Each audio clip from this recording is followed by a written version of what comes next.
We'll call the order of the committee of the board. This is the informal work session. So everything about this is meant for Doug. This is going to be a more informal discussion. We won't address each other as commissioner this, commissioner that. So it's more of a free flowing conversation. The first item on the agenda is to discuss nitrates in groundwater aquifer. Who starts us off there, or is that a board discussion?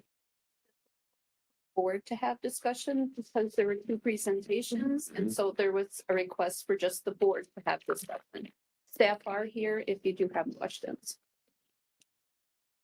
I can start. Please. Yeah, my goal in asking for these presentations and this discussion was so that we could all have the same set of information as we talk about the issues related to groundwater and nitrates in groundwater. And I want to thank staff because I think you did a fabulous job in presenting the information. The legislative session is over and Micah sent us a 20-page summary. I can tell you that the legacy funding did pass and that there is going to be almost 2.8 million for a voluntary program in these 8 counties of southeastern Minnesota to conduct an inventory of wells, provide testing for nitrates, develop education and outreach for private well owners and users.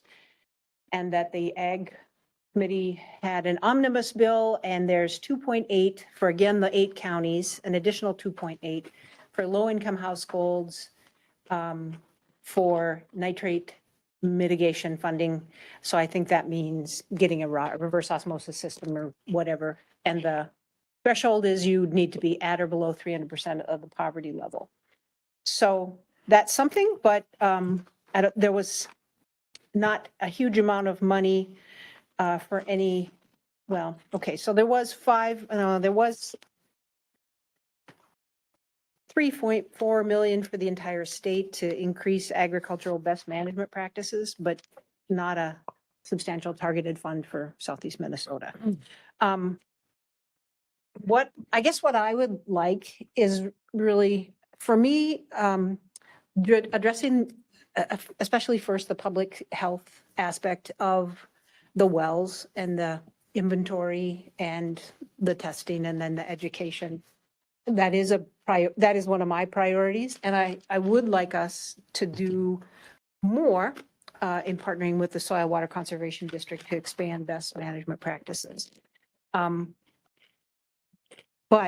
what I would also like is our staff is going to be having strategic planning, and I don't want to come up with things that are undoable or not sustainable or they don't have the bandwidth to do. So I would like to just ask them to think about what they think is doable and what they would like to see and how we might support them in improving both the issues in terms of the immediate public health need and then the long-term mitigation need.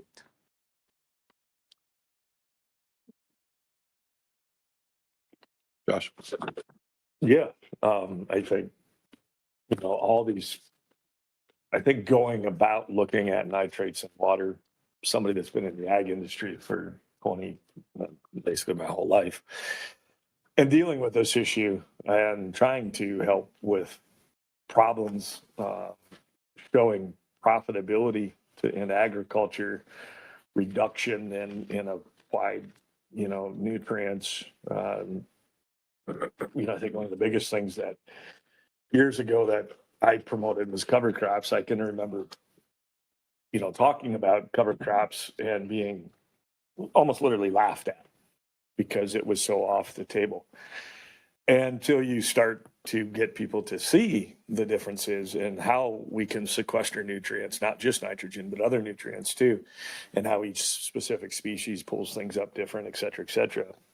One of the things clear back when we were looking at, while I sat on the SWCD board, is that, I wanted to be sure that we didn't create another subsidy. In other words, using it as seed money to educate agriculture peoples, farmers, whatever you want to call it, because there's more than just farmers, but what the benefits would be and have it long enough so they could see those benefits. And then turn them over, show them the ROI, show them the return on doing these types of practices. And it's not going to be feasible on every acre. It just isn't. Unfortunately, that's the global economy that we're in. We have to keep that in mind, that agriculture today is a global sector. It is not located here in Southeast Minnesota. Even on a national basis, it's very difficult. So that's the key. And so it takes time to get people to do that. But once they see it, they tend to run with it. And because farmers want to make money, and that's what they're out there to do, provide food, make money, and so we can all eat. So I would still heavily lean towards that being probably one of the major things we can do for BMPs, and to support that somehow in the county is huge. And one of the things that I keep getting is that Olmsted had got all this money to go do some of these things, and we did not receive that money. So the more aggressive we are to try to figure out where we can get those types of money for these things is great. The other thing that I want to point out, and this is very interesting, actually a local farmer here brought in a water. He was doing some stuff with some more natural type fertilizers that we work with. And he said, hey, I got issues mixing this. I said, bring me some water. I told one of my employees who works with him, I said, bring me the water. So we sent it in. And we got the water test back. And the first thing I told this particular person is I said, you got a shallow well. He goes, how'd you know? I said, I can tell the nitrates were low. So I wasn't looking at nitrates. Guys, I was looking at percentage of carbon, calcium, iron, things like that. And you can tell that. And again, we go back to since we've started tracing and tracking and having accountability to these wells, the issues that have persisted for many, many years. And I just told this individual, I said, this is probably affecting your herbicide program. It's affecting a lot more than what you realize. And that, you can see it right here is the issue. And although the nitrates were low, other things were high. So it just goes to show that we got a lot of education in this system, that as new wells are being drilled, a lot of these problems do begin to go away, not just the nitrate problems, but other things that are actually considered beneficial. Lime is good, calcium is good, those things are good. Believe it or not, manganese is good, but you get too much of it and it's bad. Anything in excess is going to be bad. That's the problem. So at the end of the day, it just goes to show that even beyond nitrates, that we're dealing with these shallow wells, and they are a problem. And so I think as we begin to show people that own wells that, hey, it's going to be very beneficial for you on a multitude of different reasons to consider drilling a deeper well. And in the meantime, we're going to set in place these BMPs, or we're going to work, try to figure out how to educate and bring these BMPs together so that we all win. So near and dear to my heart, something I've done my entire career is try to teach people how to farm with less purchased nutrients. So I like this. I like the discussion. I support it, but I also realize that we have to be practical in how we do this, because I'll go back to what I've said before many times. This is a game of willingness to play. And as soon as they don't, and I can give you example after example, this is how you graduate to large, what people want to call corporate farms, which is not what we think a corporate farm is. But there's a lot of investors in very, very large corporations buying up land right now. So we want to make sure we support our farmers. Marcia? One of the things, did everybody get the Lisa Dirks? It was sent out on May 21 about what they're doing. That's extension and MDH. I can't tell who it was sent to, but extension and MDH, the Water Resource Center Director for UMN Extension, that's University of Minnesota. They're Not going to live that down, I'm telling you, right? They're doing well testing. They're sending out well test kits to private households. And one of the key things there, and this is a short term, this is short term project, is households with a baby or a pregnant person. And they want to do a free well test, and they can send it in free. And then if they're eligible, they can get, again, short term, they can get bottled water. And just like you said, they're going to test it for bacteria, nitrate, arsenic, lead, and manganese. And they'll return it. And then if they show up, and I don't know what the parameters are, but they would get a source of bottled water before they can come up with a formal plan and working with MDH. And they started this in a few weeks. It says the capacity, soft launch. So I'm not sure, did the rest of you receive this? I don't recall. Okay. So one of You the know what? I think I concerns, did. speaking with former Public Health Director Lynn Yeah. Boyer, was the number of, small children, babies and pregnant women, and is our own health people contacting any of these families, or do we have a contact at Winona Health? We probably should have a contact at, Gunderson in La Crosse that people use for maternal. And I'm not sure what other, those are probably Mayo. I mean, Mayo would know because they're in the 8-county area, but it is something that's going on right now. And it's a short term, but it's an important thing. The big thing is so many of these wells haven't been tested since 2019. It says a private well has not been tested for nitrate since 2019. That's an emphasis. They want to get those tested. So I can forward this to Ms. Holte, and we got to make sure our own public health personnel are reaching out to these people if we have any through WIC, candidates. But that's something that University Extension is doing right now as we speak. I don't mean to, so Doug, today's your first day, right? So you've been here for 8-9 hours, right? Plus or minus. So I don't, okay. I don't mean to be disrespectful, but I'm going to direct my questions to Sheila and to Ross. And you can jump in at any point. So to Sheila and Ross, what do you think in the best of all worlds, in reality, and we'll do a reality check later, should happen next? Because I want the EPA, the MPCA, the Department of Ag, Department of Health, all those agencies to do the right thing and be moving forward, moving fast. But we also know we shouldn't just wait.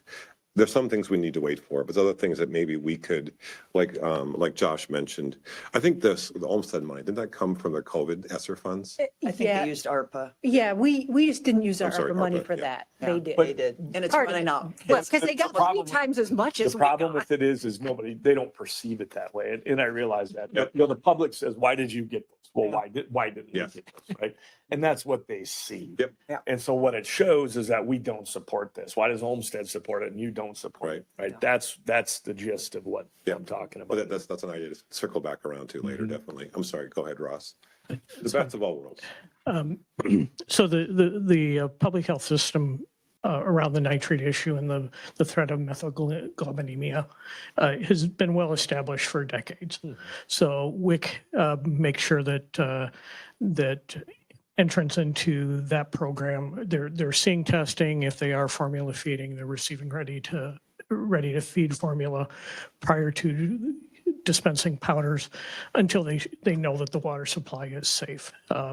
Pediatricians, obstetricians, they're as long as they're receiving care, they're getting this information from multiple sources. So we have not had a confirmed case of blue baby syndrome in my entire career. I've heard of one Right. over in Wisconsin that had some complicating factors, but I never was able to obtain the full details of that. So, But are we using this program that was outlined here to let people get their wells tested? there's a lot of things coming together. The University of Minnesota Extension kind of started their own. I've heard of another one that was happening through potentially Winona State. They were applying for some funds. I think we're starting to get a little fragmented here, and everybody wants to move on this quickly, and I understand completely. The initial tap-in funds that are proceeding, Sheila can kind of address, is going to target the most vulnerable populations. Those are the ones that are going, so infants, pregnant women, those are the ones that are going to be seeing the first eligibility for treatment systems. Now, how far that will go, what is the demand? If we want to supplement something in our own, we can, if we have the funding to do that, by all means, we can try to expedite that if we start seeing a huge backlog. Getting the state system up, running, functioning, state contracts in place, that all takes time. it is being managed? Is it, you know, are there shortfalls to it possibly? But you know, I think we're definitely heading in the right direction.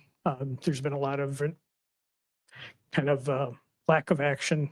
It's just kind of been status quo for many years now. So it's finally got the attention again. Hopefully we can make the most out of it. Thank you. Sheila, what do you think possible next steps are? Thank you, Ross.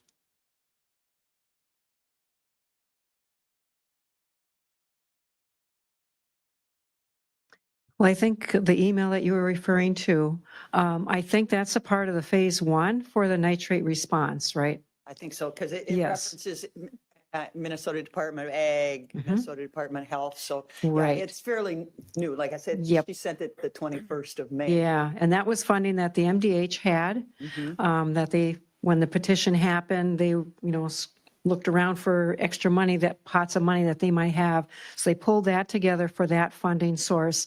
And the reason why they're targeting it just for, because it's limited. So they're just targeting it for households that have infants and pregnant women. And so offering the testing, and then if there was a need, providing the water source. And again, that was limited, and that was going to be happening without any input from the locals.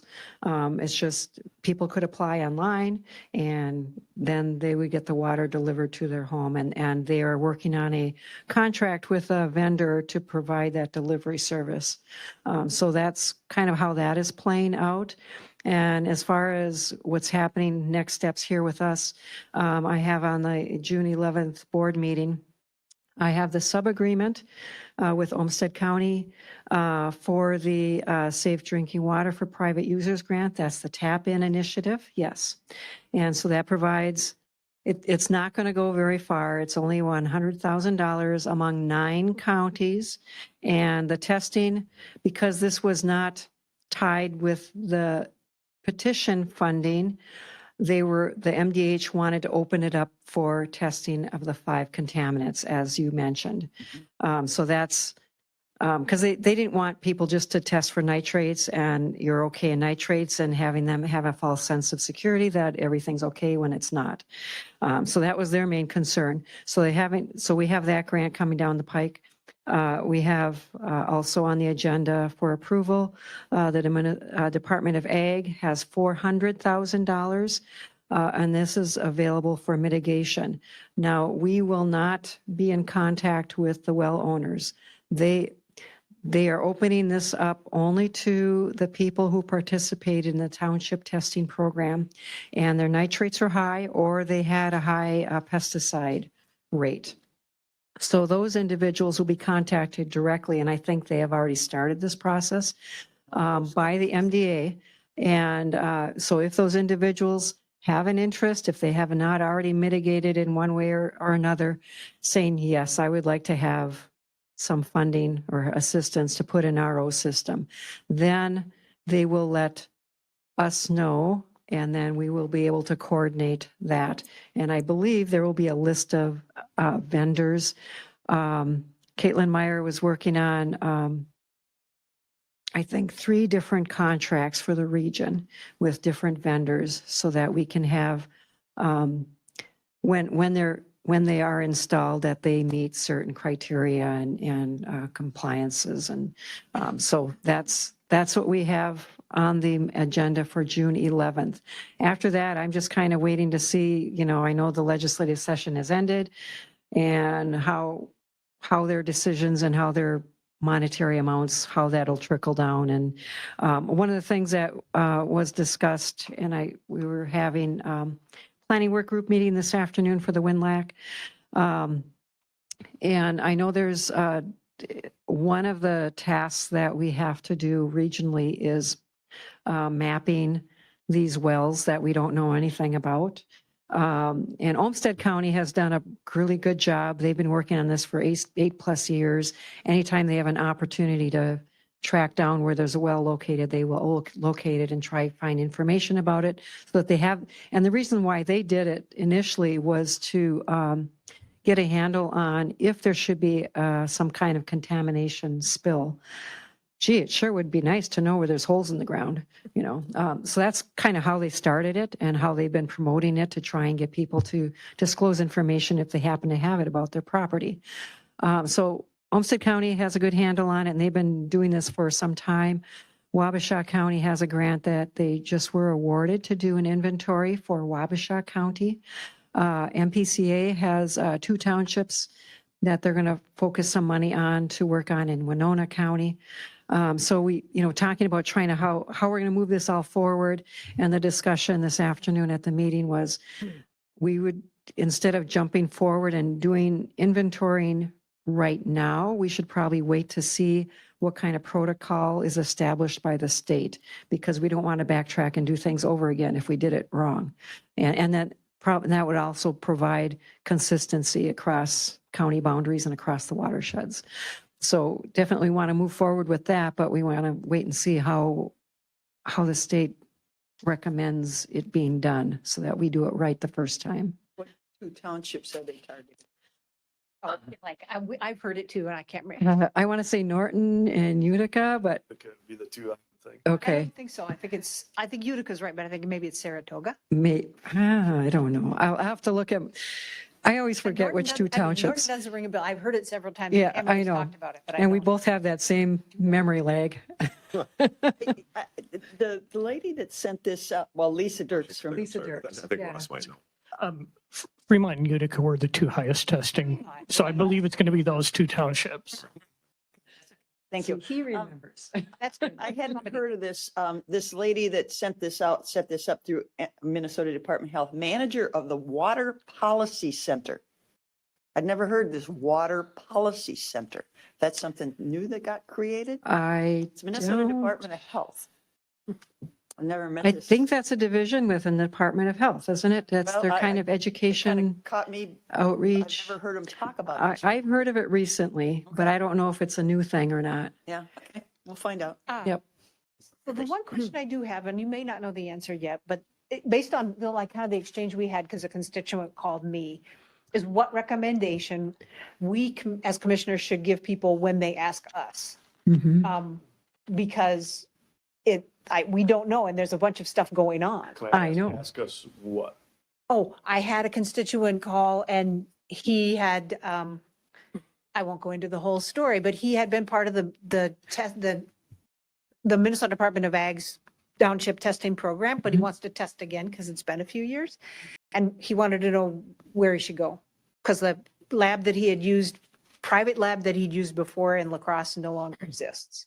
And that was the gist of it, was like, And there's, Didn't Soil and Water get some testing equipment? yeah, and I mean, on a private It's- sector, testing water happens all the time. It's just usually on a private sector. So whether it's commercial or agriculture or whatever it is. But there's a ton of labs. I mean, go online, just Google water. Right. You could It say. just needs to be a certified lab. Yeah. And I know the well testing clinics that have been going on, we just have a Hawk meter. And if your nitrates are trending kind of high, then the recommendation is we'll get it tested at a certified lab. Right. Because the Hawk meter it's not. So did our own Winona County Soil and Water get some equipment? I know they were working on trying to get some. I think we can borrow some from the Department of Ag, and we've had, the SWCD has had testing clinics in the past, and those have been borrowed from somebody from the state, I yes. thought they were trying to get their own last. I don't, To get into that world, you're looking Okay, at some okay, pretty maybe big I dollars misunderstood to it. do it correctly. Olmsted County also has some mobile equipment that they're willing to lend out. Yeah. So just if you do have inquiries from people, just send them my way. okay, yeah. And the thing is, if the state's going to do it and they can have it done for free, Mhm. Yeah. that's probably a better deal than paying Yeah. $700. And even, yeah, but even still, I mean, if somebody doesn't want to go through the hassle and deal with the state and everything else, water samples are relatively inexpensive to do. We can connect them with whatever type of testing they're interested in. Correct. Because there's more than just, there's a lot of things. you can So test with. before you all leave, we have in the past had a booth at the Winona County Fair. We plan, we've had, well, Soil and Water usually has one. We have had public health or a countywide, we want to reach a large population. Is there any, And like you said, there's a lot of pieces floating around here to get floating water, to get the right information to the right people. Is it something that we should consider, or do you think it's getting covered? The word is out there, or? That'd be a great idea if it isn't, if it's not already going to happen. Have like a simple one pager. I know simple in water is not necessarily always possible. Well, so Hydrology, but honestly, we got into this thing. This individual that called me has been under the impression that he's above the safe limit for atrazine. But it was a question of the 0.0 versus 0.3 versus 0.03. Decimal point that was floating. Yeah, and so he's well underneath the level, but Okay. it was really kind of tricky to concern. figure the out. thing- Where do you go to figure that out? But the thing was, when we talked to the state, then they realized that, well, gosh, this letter was kind of confusing. We need to have a better communication to the well owner so that they know for sure where they stand with their water quality. And Because how it was we can report. confusing. It was confusing for me. It was confusing for you. It was It was confusing for them. Yeah. The individual that reached out to me. So we've got a little time, maybe we partner, not that we have to have our own booth, but I just know there's a lot of people that come, that when they walk through the commercial, maybe we could partner with the Soil and Water and get a one pager for people, to kind of gather all this information and get a bullet point handout, Well, I know for sure that the sheriff is having, or that emergency management's having. a booth or something. Yeah. Yeah. So- both soil, water and the sheriff or Yeah. wherever. I Yeah. mean, if we can create a document that can be handed Yeah. out so people, And like because you Josh- can tell Sure. people something and you get home and you forget. I like something in my hand that I can reference. And it could have a list of private testing services and it could also Or have Ross's state or. Number. or- Yep, absolutely. And at some point, I realize you're still waiting for, it's only been what, a week and a day or two since the session ended.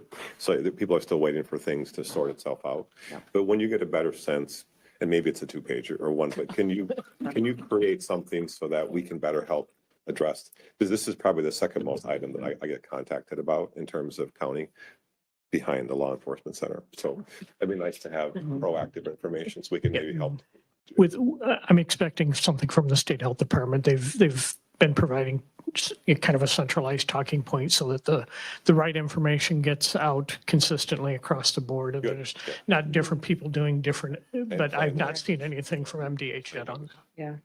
And MDH too, I did learn, because of this nitrate issue, they are having some increasing in staff for education and outreach regarding this. And their primary focus area in the state will be Southeast Minnesota. So we will be having We could some assistance from the state on, host them. yes.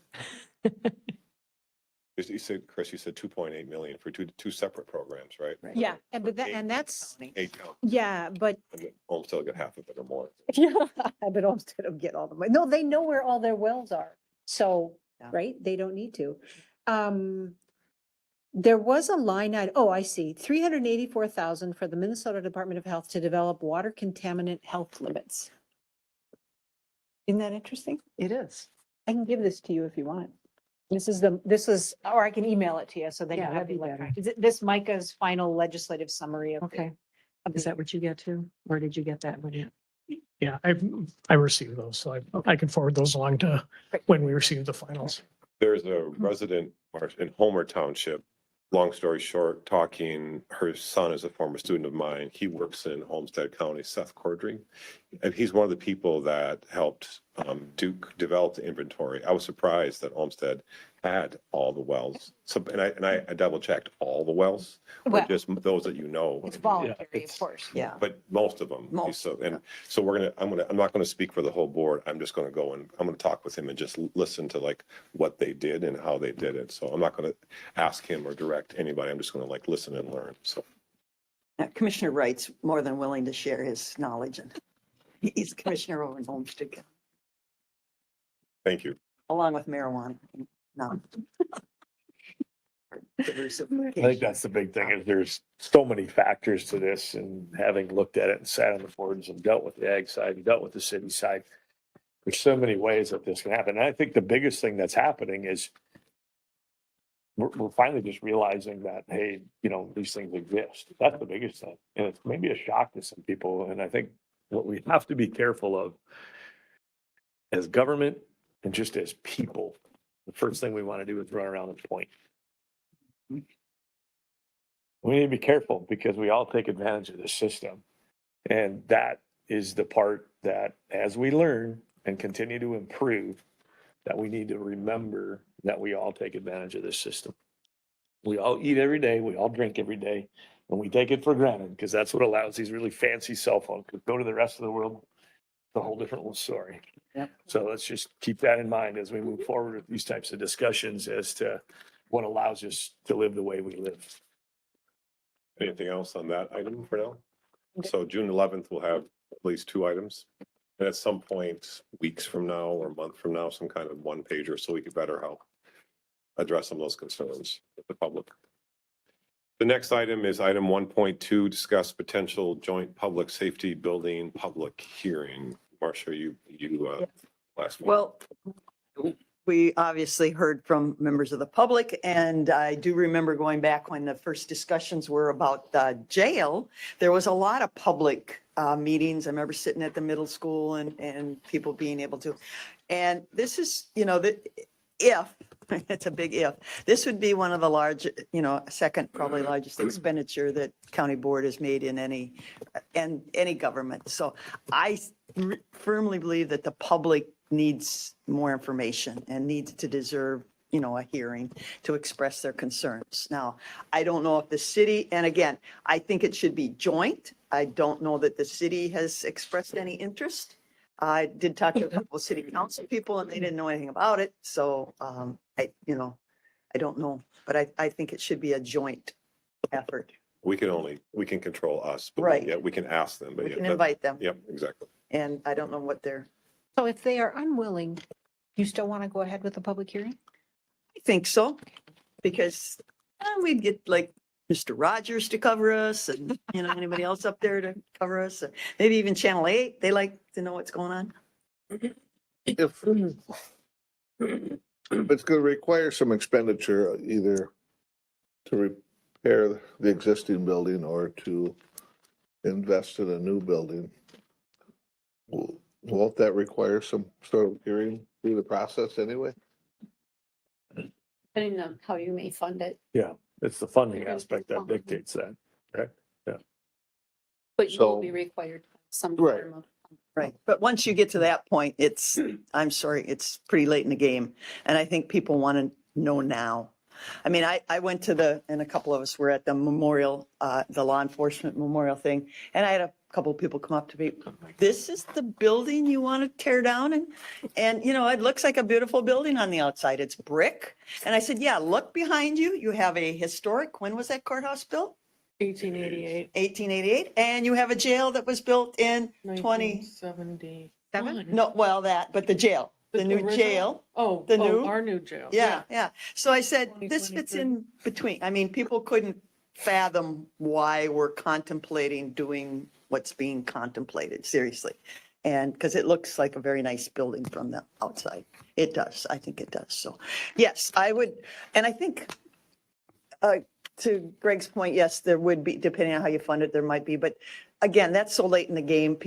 The public doesn't feel that it would be as beneficial as meetings early on and they're expressing their concerns early on versus late in the game.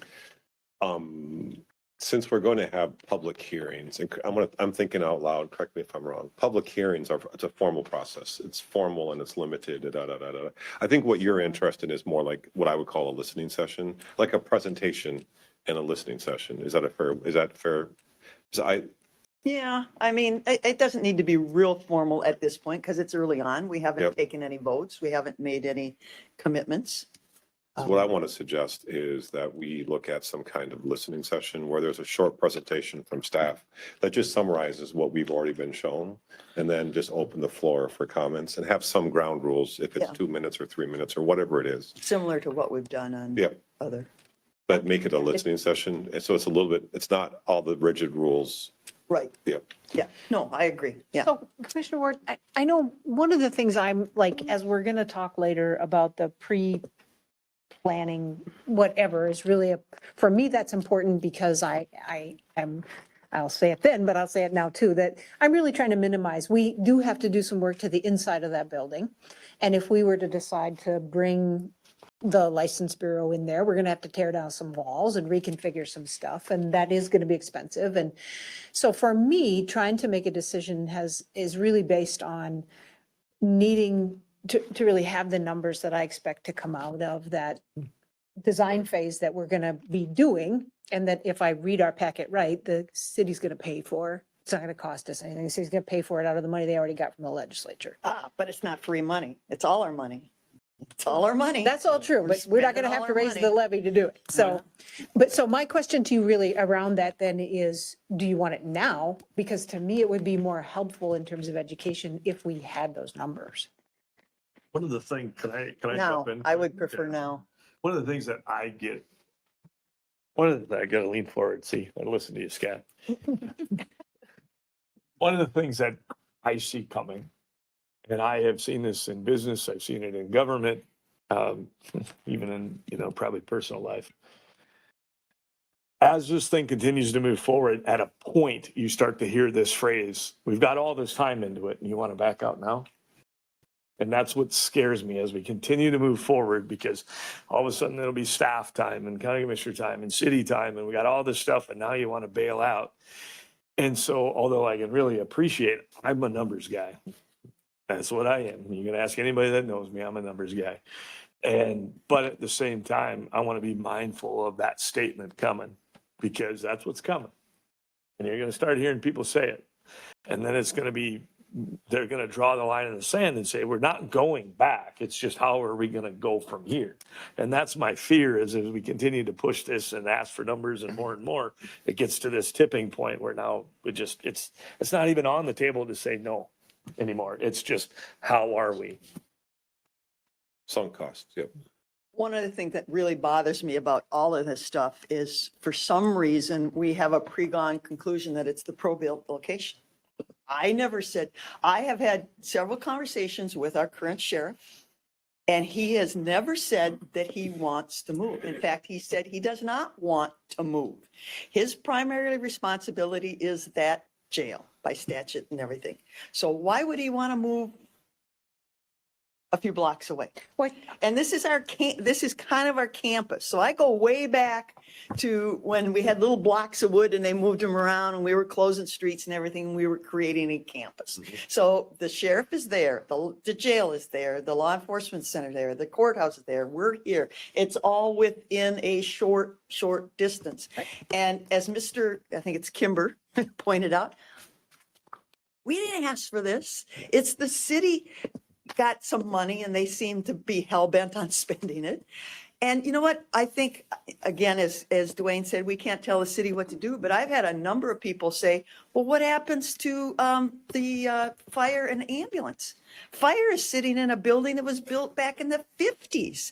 That was their whole thing. So now we got I don't know, kind of, I feel we're kind of getting conned into trying to do something that we didn't ask for. I think you're We smart didn't- enough to make that decision. We didn't, Commissioner yeah, Ward. I we think didn't. you are. And I also think that we are all smart enough to say no if we need to back out when we need to back out. Well, but But I it goes to also a think that point. hearing people's opinions about something when we haven't made the decision about where it's going to be and what things are going to be in and out, because some of those decisions will potentially change my mind for sure, and I won't want to do it.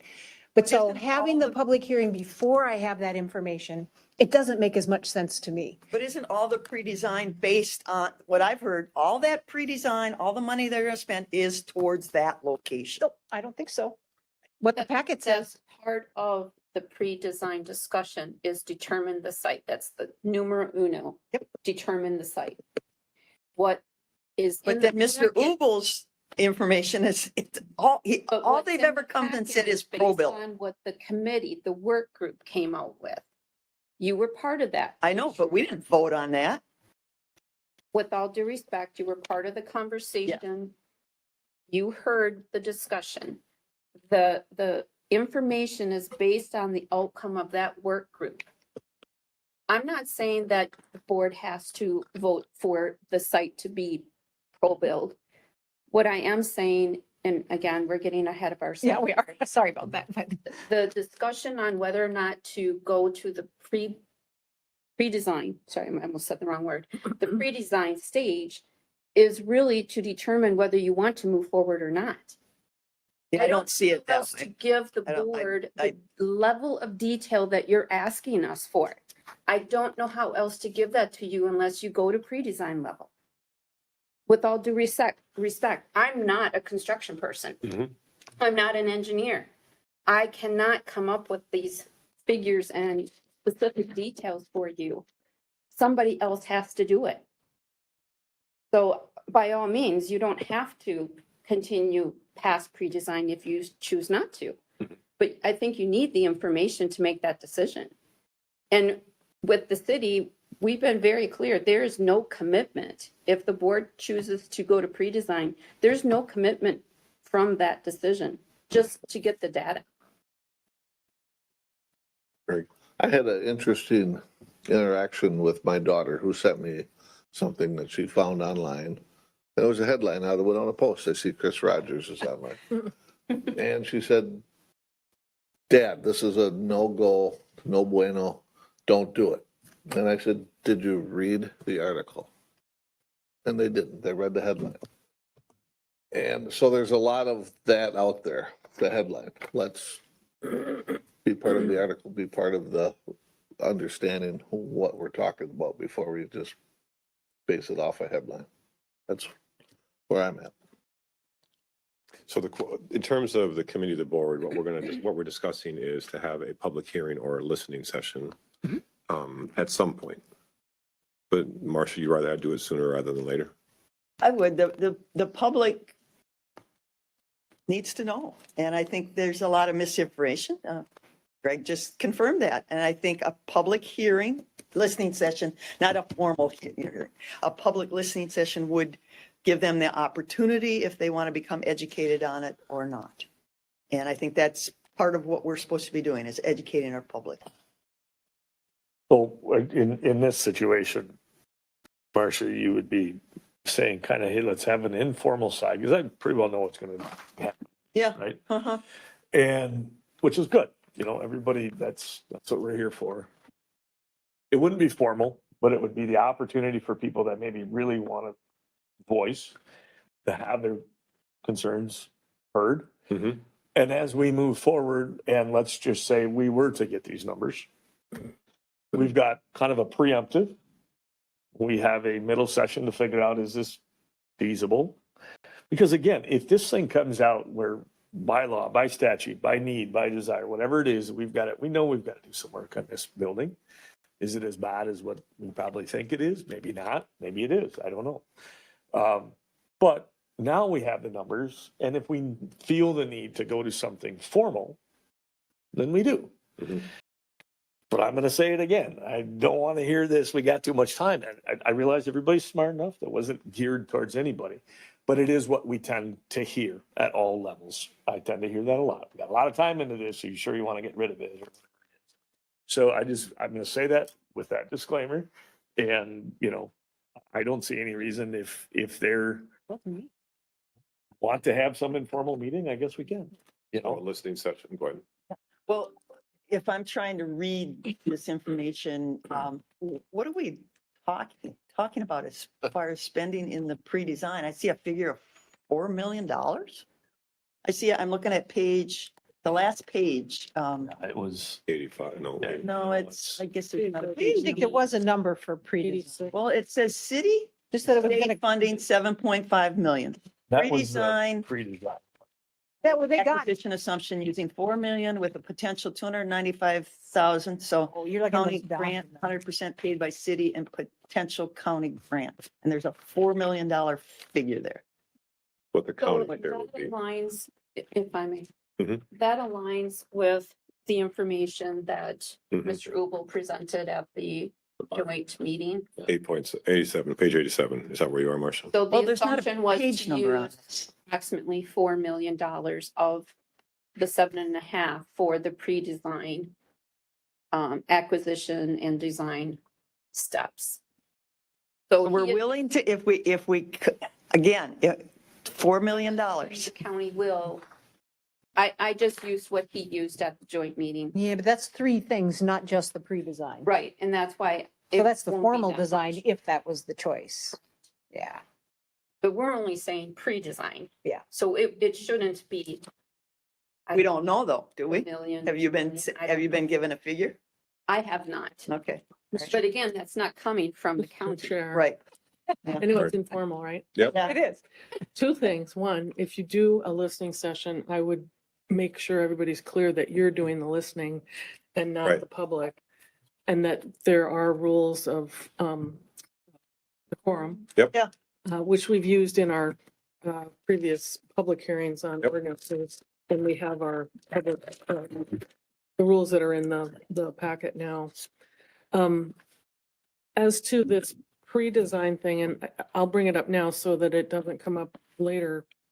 But is there a contract for this? I mean, how is this being done? I mean, I've not been Through the involved in 7.5 this. For the city, for the city. Yeah, I know, but how? who- They haven't consulted you, Karen. No, I know. Driving We don't- It bothers me, Yeah. okay? We It don't bothers have me. it yet. bothers me a That is lot. what the city is working on, which, yes, you would be involved, but we don't have it, so. But We that's, don't have anything to give. but the request tonight, and I'm playing lawyer right now, okay? Is to ask the board to either go ahead with a pre-design or not, and there's no contract to look at. That would come back. But any kind of contract has to come back. Yeah, but to the you've already board. made a decision to go forward, so Not without a knowing what it's contract, costing. I would just advise kind of go a little Blow more the bus up. cautiously. The train left the station. Chris was on it the other day. So- Years ago, we didn't even I have don't this think at this conversation. moment. Yeah, No, I'm but I'm not just saying opposed that's to the why- listening session. I'm just questioning the timing. That's all. Sure. Josh. It still blows me away where this thing all of a sudden is just, and 2 years ago, as that jail was being built, before I sat on this board, I wouldn't even fathom, I would have laughed at the fact that all of a sudden we got to build a new law enforcement center. And a sheriff back would have said, hey, the city wants to, I don't care what city Winona does, go do what you want, I don't live there. And now all of a sudden, we kind of got drug into this thing, and it just seems like we need to. And, I go back and I say, where's the 10-year plan? Where's the 30-year plan? Where's the 50-year plan? Where's the span of this building? Like, where's the research for the need, and what's going to happen in 15 years when they realize we should have built it different, or whatever it is? It just seems like these types of big projects anywhere else don't get accelerated like this. And there's just so many unanswered questions. Yeah, I mean, maybe it's a funding situation or whatever it is on a timing fashion, but it just seems expedited to me. And like you said, there's some, Mhm. where it's like I just feel like I'm drug along with a train here and don't really have a conscious idea of what we're trying to do other than put up a building to accomplish a few things. So again, I'm with Commissioner Ward, just slow down here, take a step back and go, what are we trying to do? What's the long-term outlook? Obviously, we have a short-term need and we're trying to fill it with a long-term thing. And it's not normal to do that. So it's like saying, I'm going to tear my house down and rebuild a new house because I want to remodel. It just doesn't, I'm trying to just grasp where this is all going. So I can see the need for this study, but at the same time, I think we're just accelerating something all the quicker. Could I just, sorry if I can Go ahead. just throw, I mean, Commissioner Elsing, we did have a full-on study, and many of us were on that study, and we recommended to the board that they remodel the law enforcement center at the same time that the jail was built. And that would have saved a lot of money, but that was not the decision at the time. So that's why I think we're here now. But yes, I think the city, there's seems to have been on the city side, the desire to have a brand new building for fire. I mean, they were looking at what, the senior center? No, not the senior center, East I'm sorry, End the Rec East End Center. Rec Center, which went down fast. But again, there was a full-fledged, very wide-ranging study done to determine whether we needed a new jail after many times. I was on the previous study, New jail or new LEC? combination. Yeah.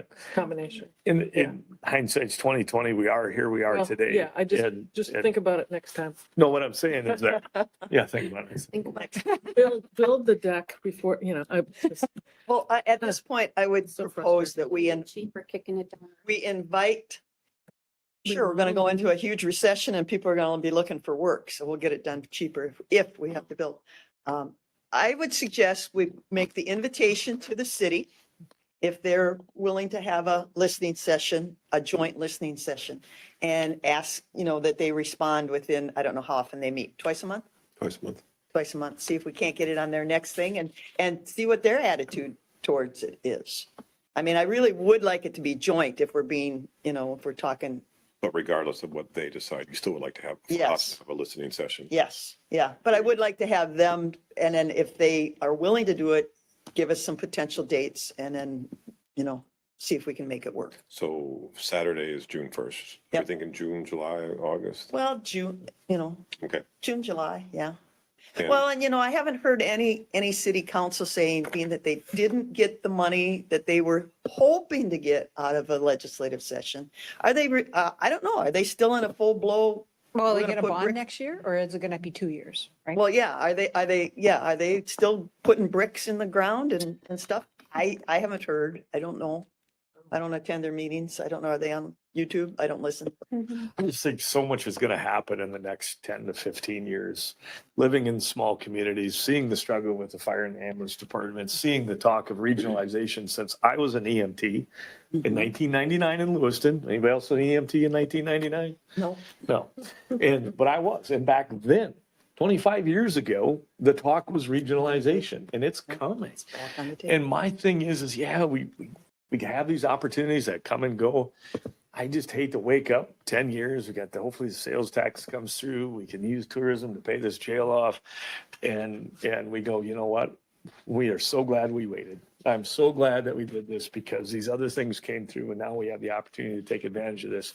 One of the hardest things is self-discipline, but when you take advantage and you see something shiny, not necessarily go after it because something better might be coming. And that's my thing, knowing that there's all these other things being talked about. I hate to miss the opportunity of regionalization outside of the city of Winona or whatever it is. I don't know what that picture looks like, but is there something coming up that we might miss out on by just jumping on this bandwagon this time around? And because there could be some good state funding coming up for some of those types of projects too. We don't know. And that's why I don't want to wake up 10 years and say, hey, we should have done that. Yeah, Jeff, just so you know, at the task force meetings, I brought it up a couple of times and we discussed the idea of thinking not just here and now, think 5, 10, 50 years down the road. Like, what are we looking at? And of course, there's some beyond the horizon. There's a point we can't see. We can make best guesses, but just know that was being discussed. Doesn't mean that we have clarity on anything, but Right. we did discuss what would look like in 5, 10, 15, 20 years, et cetera. You mentioned the EMT and ambulance services in terms of just like law enforcement in general, consolidation. I think regionalization primarily only applies to jails mainly, but unfortunately, we crossed that bridge, right? There's a lot of. There's a discussion lot about of things going on that a lot of talk and what could or couldn't happen. And there again, I mean, I think in the future, my best friend's a fire chief, right? And been on the ambulance service for years. These discussions are out there. How do we keep these small departments going? How do we do these things? And, and again, I don't know, because we are so kind of one-sided in the county, it's going to make it difficult for those things to happen. We've got some challenges. But again, I just go back and I don't want to rush to the shiny thing that the first opportunity that comes along and take it just because it's there. I believe there's more to come. And I feel my constituents, and again, this is back to allowing them to come in and be heard. I'm yet to run into one that thinks this is necessary. So, but again, I need the numbers, as Commissioner Meyer pointed out, that to show beyond just beyond an opinion or hearsay that this does or doesn't make sense. So I think the right to a hearing, allow people to be heard preemptively, may not be the worst thing. I think the county still needs to retain some sort of control over this. If we need to see the numbers, great. I do not want to spend my left pocket tax money for the state to do something that's unnecessary.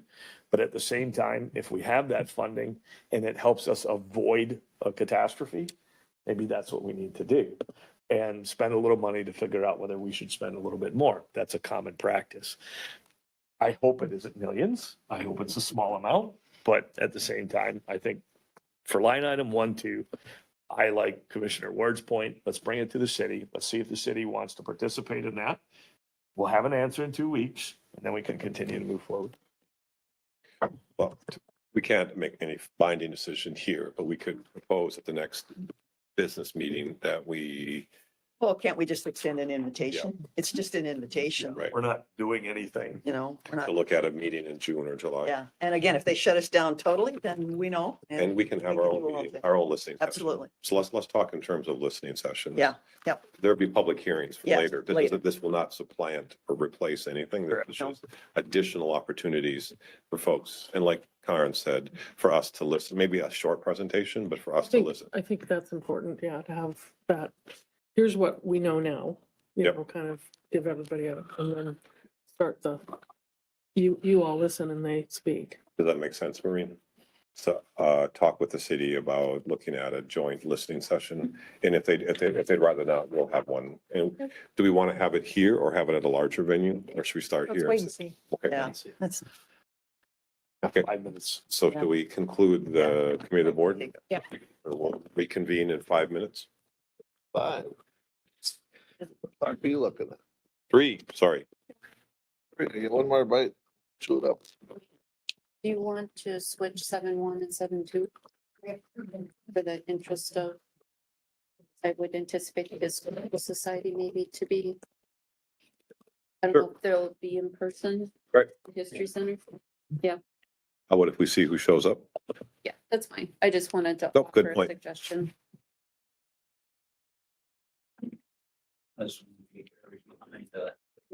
Yeah. Yeah.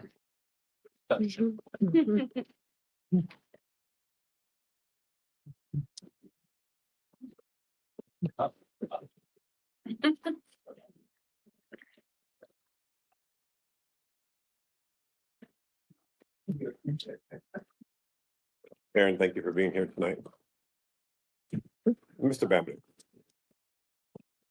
Hey, Maureen, do you have a couple minutes after the board meeting tonight? I want to ask you about some scheduling for another board meeting, For what?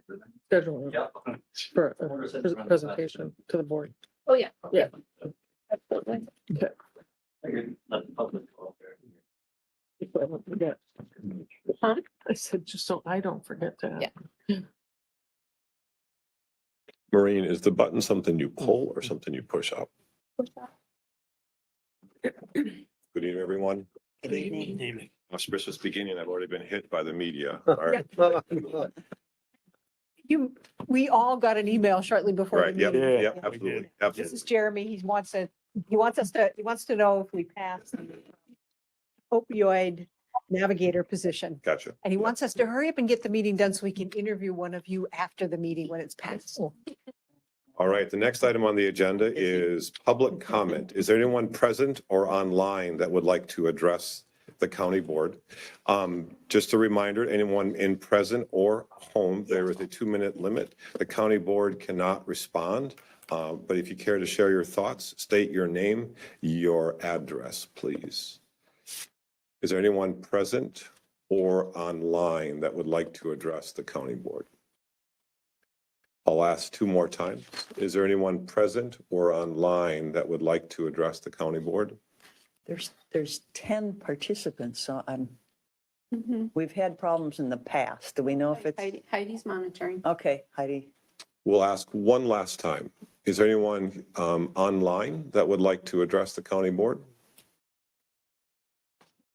Okay, with that, we will close the public comment section of the meeting. The next item is item 4, approval of county board minutes. So moved. Second, Motion by Commissioner Elstine, seconded by Commissioner Olson to approve the May 14th county board meeting minutes. Any other discussion?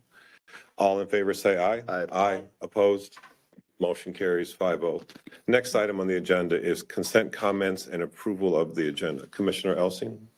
I'd like to just pull 6.1 for a little bit of clarity and potential comment at the end. So 6.1 will become, we'll make it 7.5. Commissioner Ward? I would like to pull 6.2 for some additional discussion and a little clarity on 6.10. Is that a quick question or is that, which, or do you want to fold it? I guess I can make a comment, So not fold, just Yeah, comment, just- a quick comment. a Is there anything a else? lingering question, I'd have to say. yeah. Gotcha. Anything you. else? No, not today. Can I ask for clarification? Yep. So it was a comment on 610, but a direct pull on 6.2? Yeah, 6.2, I definitely want pulled. Commissioner Olson, nothing. Commissioner Meyer. I have a brief update from the Emergency Coordinating Committee. Thank you. Ms. Holte, Nothing, sir. Ms. Solomon. I can say one thing. Did you sign a number to 6.2? 6.2 will become 7.6. Does that make sense? No, I'm We sorry. could make it 7.0. 6.6, 6.1, let's make it 7.5. And then 6.2, let's make it 7.6. Is that okay? Or is there more logical?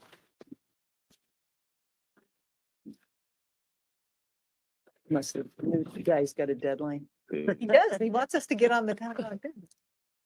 So should we then move item, what was that? 6.2. 6.2 to make it 7.0, 7.0? we can. Okay. It's fine with me. All right, to the fifth estate. Wow. All right. So Thank you for that. we'll, then we will need a motion to, I will move to approve the amended agenda. motion by Commissioner Meyer, Second. second by Commissioner Ward. So all in favor, say aye. Aye. Any opposed? The amended agenda is approved. Ms. Holte, could you read into the record the consent items, please?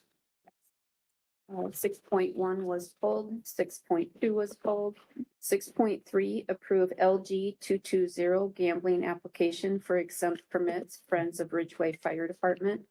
6.4 approve Department of Natural Resources Snowmobile Grant and Aid Program, resolutions for Minnesota Trail Assistance Program. 6.5 approve mental illness involuntary hold services contract with Winona Health. 6.6 award bid for 2024 chip seal project to Scott Construction. 6.7 approve contract with Shooting Star to supply native seed for Stone Point Park Prairie enhancement. 6.8 approve payment gateway service agreement. 6.9 approve fee increase for land shed monthly subscribers. A 6.10 comment. Yeah, that's that adding the security. So as I understand, so the dispatch officers can run the jail system and everything. So the question, and Mr. Sensala was doing some research, and still one of the pending questions is funding. You said we had jail funds that could pay for that, but I'm questioning if that can't be tied into the 911 funding that we get dollars. We can research if there are funds available. We did use quite a bit of those funds to replace the dispatch center. Right. And I guess I'm a little unclear why we didn't make them all at that time. But if we could still use 911 funds, that's a revolving amount versus the jail funds would have been levy dollars. So if they can continue researching that, please. I just know in Houston County that they do have one at each station, and when they're busy and somebody's buzzing the door all the time. So Yeah, it's makes sense. needed, Yeah. right. I guess I was taken back that why didn't we make them all that way to start with? Okay. Professionals, I think, let us down. Design professionals, I think, seriously let us down. Happens all the time. I'll read it into the record. Yep. Yeah. Approve adding Sentinel, Easy for you to say. right? Family Securitas Operator Client and Dispatch Center. 6.11 authorize disposal of excess furniture and equipment. 6.12 acknowledge receipt of monthly finance and budget update for March 2024. And 6.13 confirm payment of disbursements. I would move to approve the consent business as it was read. second, Motion by Commissioner Meyer, seconded by Commissioner Olson. Any further discussion? All those in favor say aye. Aye. Aye. Opposed? Motion carries 5-0. That takes us down to what was formerly 6.2 Mental Health Collaborative Work Group request to approve funding portion of Navigator position with opioid settlement funds. So item 6.2 has now become item 7.0. Commissioner Ward, do you want to lead on that? Yes, thank you. You know, yes, I have been part of the work group, working through this, and, you know, we had the pillars of prevention, stabilization, and recovery. Thinking back and listening to some other conversations and everything now this is opioid money. And I look back similar to what the tobacco money was done for, and the tobacco was definitely tied to tobacco use. The opioid money, now we're going into this navigator. And we're talking at being joint, paid for by a number of different groups. My concern is that this navigator, listening to when we had that joint session with the city, and Winona Health was there and the ladies were explaining and everything, is that say somebody comes in and they're in some type of, who knows, mental health crisis. This navigator is going to be available. It doesn't necessarily need to be opioid related problems. And I don't know if that's going to get us into a quandary later as to how the funds come and even future potential funds, because aren't there, and I'll ask Attorney Sonneman, aren't there still some pending opioid settlements, or is that all? Yeah, there's still Okay. a few. Yeah, so, I mean, again, I don't know how we hold our dollars, which are opioid dollars, with the navigator to be doing opioid related navigating. I don't know if it's possible. Commissioner Meyer? Yeah, all right, so this is within the allowed, there was a set of criteria. This is within the allowed criteria.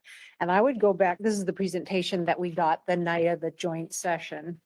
And so the outcomes of the position are tangible and impactful, and there will be measures of documented connections with resources, confirmed healthcare and mental health appointments, reduced emergency department visits, and stable housing. So I would argue that, you're right, we are not necessarily supposed to spend 100% of the funding on opioids, but we are addressing issues with addiction and substance abuse. And we are going to be collecting data. Commissioner Ward? So, and I remember that being said, but so with all the HIPAA rules and everything, so somebody comes in and they need services or help, and this navigator says, well, are you a drug addict? Did you use opioids? I mean, can we even ask those things? I mean, we're trying to get data, but what kind of data are we going to be asking and collecting? I guess I'm unclear. Ms. Holding. Ms. Holding? With the mental health collaborative work group, there are means in which we can do that. So we have agreed collectively as part of this group to share data, not naming people. That's So it's diagnosis, treatment plans, whether or not they have housing, whether they are unemployed. I mean, there are statistics that we are working to compile to have our current picture, and then how are we going to measure going forward. Lost my train of thought. I hate it when I do that. So to answer the question, there will be measurements. I mean, that is the whole reason why this was brought forward. And we can have what's called business associate agreements, which handle the confidential private data. So we can have those agreements between entities to be able to ask and gather and use the data. Well, I've been asked by several constituents, how are we doing it? And it's, like I said, it's opioid. It's not just general mental health. And I see this navigator as not ever wanting to turn anybody away. They're going to want to help everybody that approaches them, but not everybody that approaches them should fall under the opioid type of dollars or the agreements and stuff. So again. Recommending 100% of the cost to be paid for. No, but again, it's money that and we've had this discussion at the local that it needs to be accountable and it needs to be direct and it needs to be spent wisely. And it's very difficult to put your thumb on. Commissioner Meyer, Commissioner Olson? So many times when people become addicted or end up suffering from substance abuse, it doesn't start that way. particularly with the opioid crisis, it frequently started with other physical issues where they were in pain, and then one thing led to another. Sure. And the other thing, speaking from my own personal experience, but also from folks that I have talked to, that a lot of times people do have issues and they self-medicate because you can buy alcohol or you can buy gummies or you can buy whatever in terms of street drugs. And so many times if people were able to get the mental health services that they needed to start with, then the progression might not have happened. And this addresses those issues that put people into crisis where they end up becoming a person who has a substance abuse disorder. So I think it is tied in, and it seems really critical to me that, especially coming out of the pandemic, that we had a rising backlog of people who are waiting for counseling services or waiting for other assistance, that this is going to help them navigate those systems to keep them from, like, it's a preventative measure. Commissioner Olson, Commissioner Ward. I think they pointed out at the meeting, and it certainly has occurred to me in my own life, of when you're trying to help somebody with addiction, navigating the process and the procedure causes a lot of people to hang up the phone. So having somebody that can help them navigate and get the help they need is certainly going to be a lifesaver and a game changer. So I would fully support this. But addiction Commissioner Ward. is very broad. And again, these were dollars given to us by an opioid manufacturing company. And that's what people are trying to say. How do you restrict it to and use it for what it was those things are great. Everybody needs those people addicted, but we got a lot of people in this area that are addicted to alcohol. Alcohol is the number one, problem. But so if they're addicted to alcohol, this navigator, I'm assuming, will help them, but it's not opioid related. So again, that's the concern of the public. Is the fear that we might miss out on future money because we mismanage this? Is that where we're going with this? Is that the fear? It could. Yeah. It could, And then because the drug companies have a lot of money and a lot of Yeah. lawyers. And that's what I'm saying. I mean, so the fear is you're trying to bring to light that we could lose, funding if we mismanage this. And so I could definitely see that. But at the same time, is there anybody policing it? Is there and then you see where I'm going with that? I mean, what's the police force out here? Is there accountability to this? I have no idea. Mr. Chair, could I speak to this Sana. since I helped write the memorandum of understanding that put this together? The public health person in Winona County, I'm not sure who that is anymore right now, but I suppose it's our new doctor. That by virtue of the agreement to get these funds, the public health is actually the kind of overseer of these. So I'm assuming this has been, and I don't know who from Winona County other than yourself was in the mental health collaborative. I don't know who's sitting in that. The sheriff, right? The sheriff, but but this, the way I see this, because again, I was on the ground floor with this stuff. We have our RAP program, which is for people involved in the criminal justice system who are going through mental health and opioid addiction, alcohol addiction, meth addiction, you name it. And we have navigators in that program. What I see this is the non-criminal side of it, although it may include some people one way or the other, but that also satisfies, we have to, as part of the opioid settlement funds, and it's not the companies who dictate where this money goes.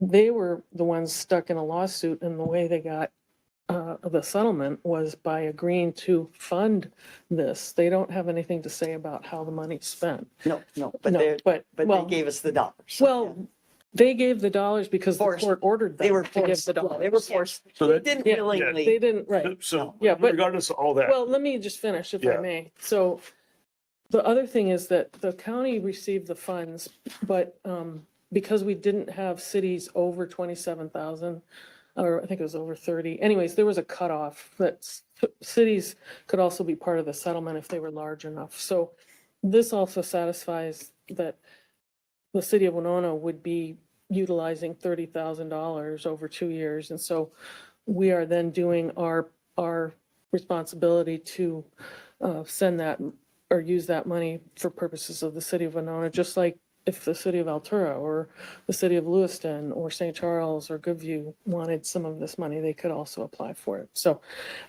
I see this as meeting the requirements from my legal perspective. Public health wise, I think it needs to be, again, I'm sure it fits here, but this meets the requirements. The navigator position, you can't just say, oh, you're addicted to opioids, but you're not addicted, or I'm sorry, you're addicted to, what am I thinking of?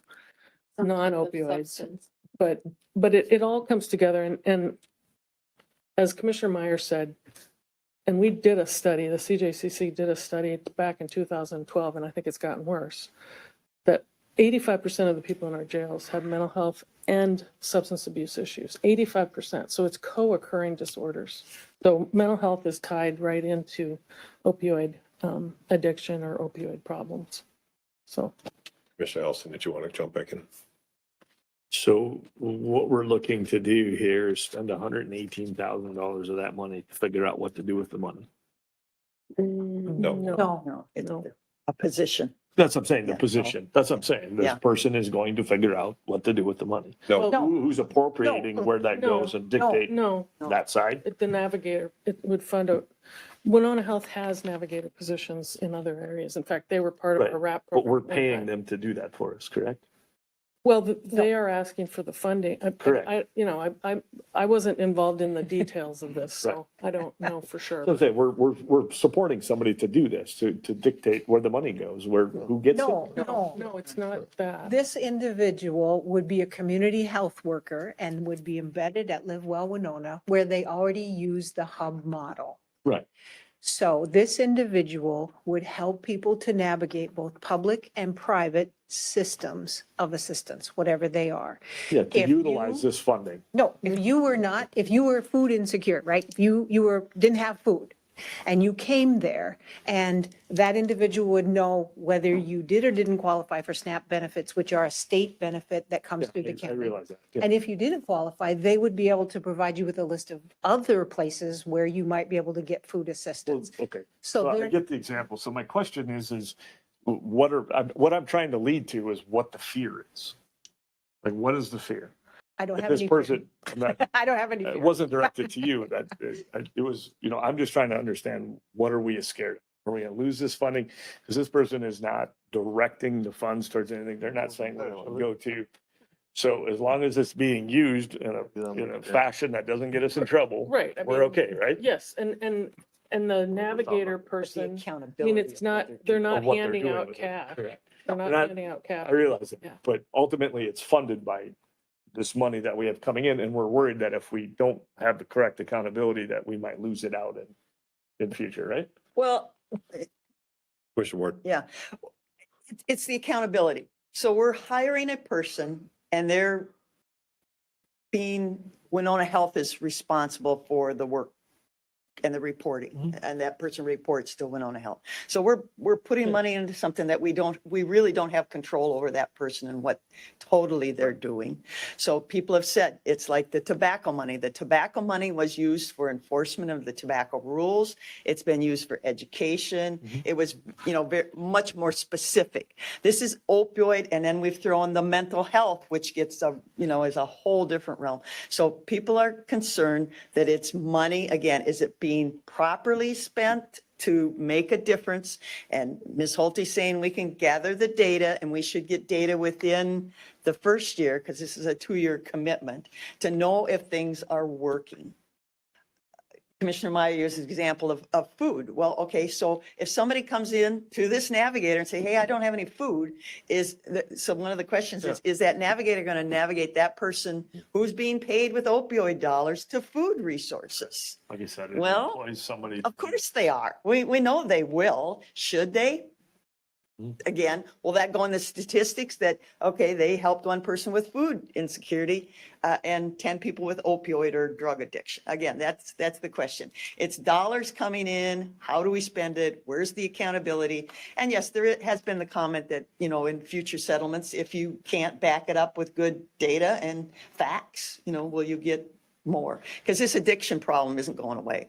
It'll be a new drug next week. So what, if I may. Yeah. So what I'm Oh, hearing, that's right. and again, I put it in my own words that make sense to me and, oh, no, that's not what it is. But it is, it funds a position that dictates what happens in the direction of flow of money and resources and whatever else it might be to some extent.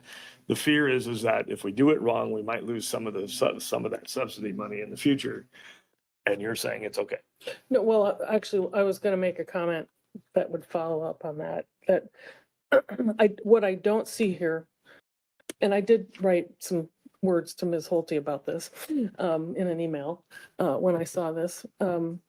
But what I don't see here and what I think would be important to have, because it talks about the mental health collaborative work group is requesting funding. That's right, is that? Mhm. Yep. So like the COVID money, what we should probably have from the county's perspective is an agreement. We're working on that. Okay. But I have to have some Well- parameters here. Well, but what's being asked here is to, it's kind of like you've got the, horse before the cart here or something. Mhm. So there's not a rush on this, is there? No, Right, And so, then, I mean, if there's an agreement usually Winona Health, if it's flipped, Winona Health would want an agreement before they committed any money to anything. So I think the county should have the same thing, and we've got the template with the COVID, the COVID money that the county distributed to the city, to the Chamber of Commerce, remember? I mean, we have those business agreements. Yeah, we don't. Yeah, we do. Yes, we should have agreements. We have, we put those together. I remember drafting them. Sorry, I've had a really long day, so if I'm Yep. sounding a little, but again, there's not a legal agreement or some kind of agreement that says we will give you this money, and then, I'm totally for this, okay? But it has to be from the county's perspective of risk that is in writing. So, I'm sorry, Ms. Simon, were you finished? Yeah, I'm finished. Okay, Thank you. Commissioner Elsie and then Commissioner, Ms. Holte. so then the concern is, and I think I've got this narrowed down. What I'm trying to understand what the issue is. The concern is that if I was a opioid recovering person and I said, hey, there's only so much funding here. This was designed for people like me that were affected, but XYZ over here is getting help for something that isn't opioid related. Is that fair to me? Because it was supposed to be coming to us people that had this issue. Is that That's part- And then- part- and yeah, part of it, yeah. That'd be part of it. part of it? And then the other side is making sure that we don't get ourselves in trouble for any future settlements. Is that the two big issues? Potentially? I think so. I think that sums it Okay. up. And that's fair enough. Yeah, that's a fair thing to look at. So it'd be like giving out awards for falling off a bridge when it was designed for car accidents, right? The both of them are accidents, but they're not related. So I understand your point. Ms. Holte. asking to table this until a future meeting, please. I would move to table. I'll second it. Do you have a specific meeting in mind? I don't. I'll do it as soon as possible. Soon. I'll second it. So I think it was already seconded. So motion by Commissioner Ward, seconded by Commissioner Elsie, to table this item in order to allow time for an agreement to be developed. Is that, we want to include that? Or just? I'm just asking to table. Okay, it just table for it, a just to future table it. meeting, Yeah. please. No, and I appreciate the discussion because I think it needs to have a little more refinement to it, and the idea of a agreement contract is valid. Any other discussion? All in favor, say aye. Aye. Opposed? Motion carries 5-0. So item, which was 6.2, which became 7.0, will be tabled for a future meeting. The next item on the agenda was 7.1, discuss / approve pre-design phase of joint public safety building. Did you Oh. switch those or did you not? I'm just seeking clarification. Okay, you mean 7.1 and 7.2? Yeah. Is it I'm okay? fine either way. Okay, is it okay with the board if we flip 7.2 and 7.1? Because there is a staff member from the Historical Society here.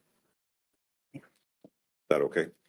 I apologize. Okay, Yeah, so that we'll would make- flip 7.1 and 7.2. So the next item will become review, discuss, approve Native Advisory Council / Historical Society request. Ms. Johnson, did you want to introduce that? That's on page 90, right? Mhm. Welcome. Thank you. Yep, so I'm coming back before you. I think I introduced the idea of shared funding to help us pay for a Native Advisory Council to help develop interpretive understanding of our history in Winona County. Shared funding with the city. The city has put forth some funding towards this council. So what I've done is got a little bit better organized so we can talk about this and all be on the same page. I'm included with my letter to you with some reasoning and the request of $6,740. On the flip side, I included the entire budget for this first phase of the Native Advisory Council. What the council will do for us is to help us initiate an oral history project and identify other areas of important research so we can better understand the long history of Native Dakota, Lakota, and Nakota people in this area. So I don't know if you all have had a chance, if I should summarize further, but I did follow up after our last time together and met with the Parks and Environment Committee. And they asked, every single one of them asked really great questions and came around to what I think is supporting this request, being that the county has parks of their own and that it was the motivation for the city to help better interpret their parks, that there may be a planning phase going on within the county that could really benefit from an understanding that can only really come from Native people. And I have in the meantime gotten a chance to go to the county's lovely parks, which I apologize that I wasn't even truly aware of before. And I think there's some really great opportunities for some important storytelling at those places or studies. I know that the public isn't necessarily invited to the Stone Point Park, but I think that there's rich history there that is definitely worth investigating. Thank you. Mhm. Questions from the county commissioner Ward? I apologize. I thought I saw it somewhere, but now I'm looking. You mentioned a full-blown budget, and I don't see it in my board packet. It was just I a one. thought I saw it somewhere at one point in time. Did you? So Am I missing something? No. Is it in? Okay. So what's, There's a letter from the historical, I'm sorry. yeah, there's the And letter. on the flip side, there was a budget. I think it's the exact same budget I proposed last Remind me, time. what is your total? So the total is 13,740. The city has allocated 7,000, and then I'm asking the county to match the remainder, which is 6,740. The timeline for using that? My hope is to use that this calendar year. I have my first advisory council meeting scheduled for July 11th. I hope to have a virtual meeting in between and then one more before the year's out. So not being familiar with this, are you looking at making a kiosk in the park or here in town, or what are you trying to accomplish? Yeah, no, that's a great question. So at the Historical Society itself, downtown, we are going to be redoing the exhibits.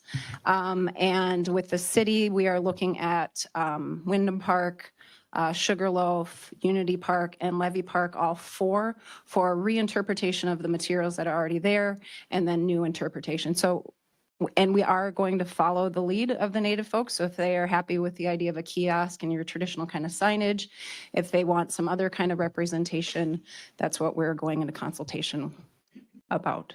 So You mentioned all these parks there within the city of Winona. So what are you doing out in the county? Right. So the hope would be that the county too, because the process makes a lot more sense to do all together because we are talking about one shared history, and the county has the Apple Blossom Park, the county has Farmers Park, as well as the Stone Point Park, that in the process of information gathering, we would include information gathering about the wider county and maybe particularly use those parks in the future as a place for that type of kiosk or interpretation. So is this money redoing things over in the is it some of the money slated for redoing the things in the History Center, or is it all, I remember seeing something about travel and lodging and. Right, yeah, the money is for advisory council meetings. And so it's initiating these relationships with the people who hold these histories so that they can help guide us. So right now, the money is for meetings, for bringing people here, for visiting,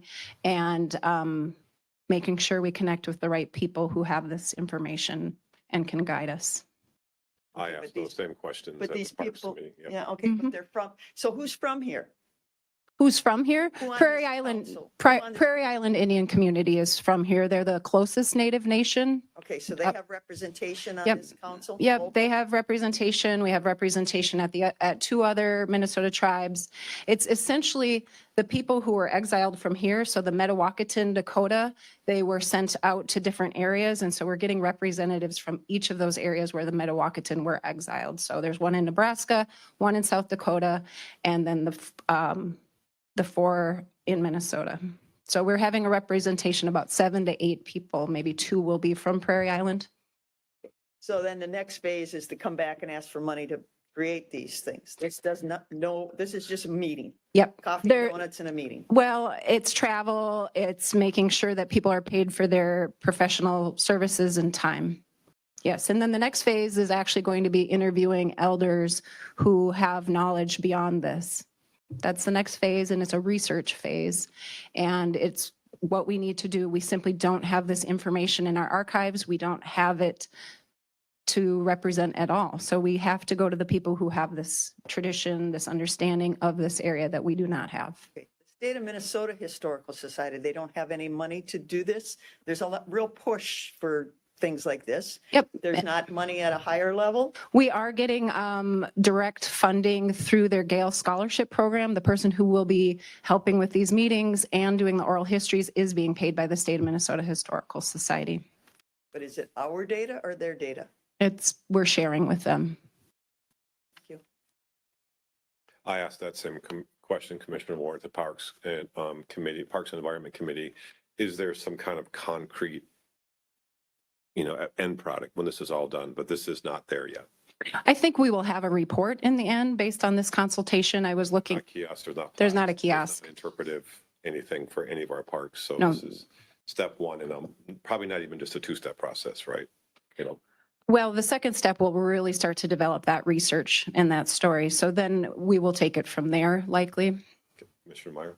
So I understand that Mr. Dunsmore had some insights in terms of the value to the county and also for what the funding is. And I was wondering if you could share with us, because we were not all at the Parks and Environment Committee, about some of the realizations that sort of came out of those conversations.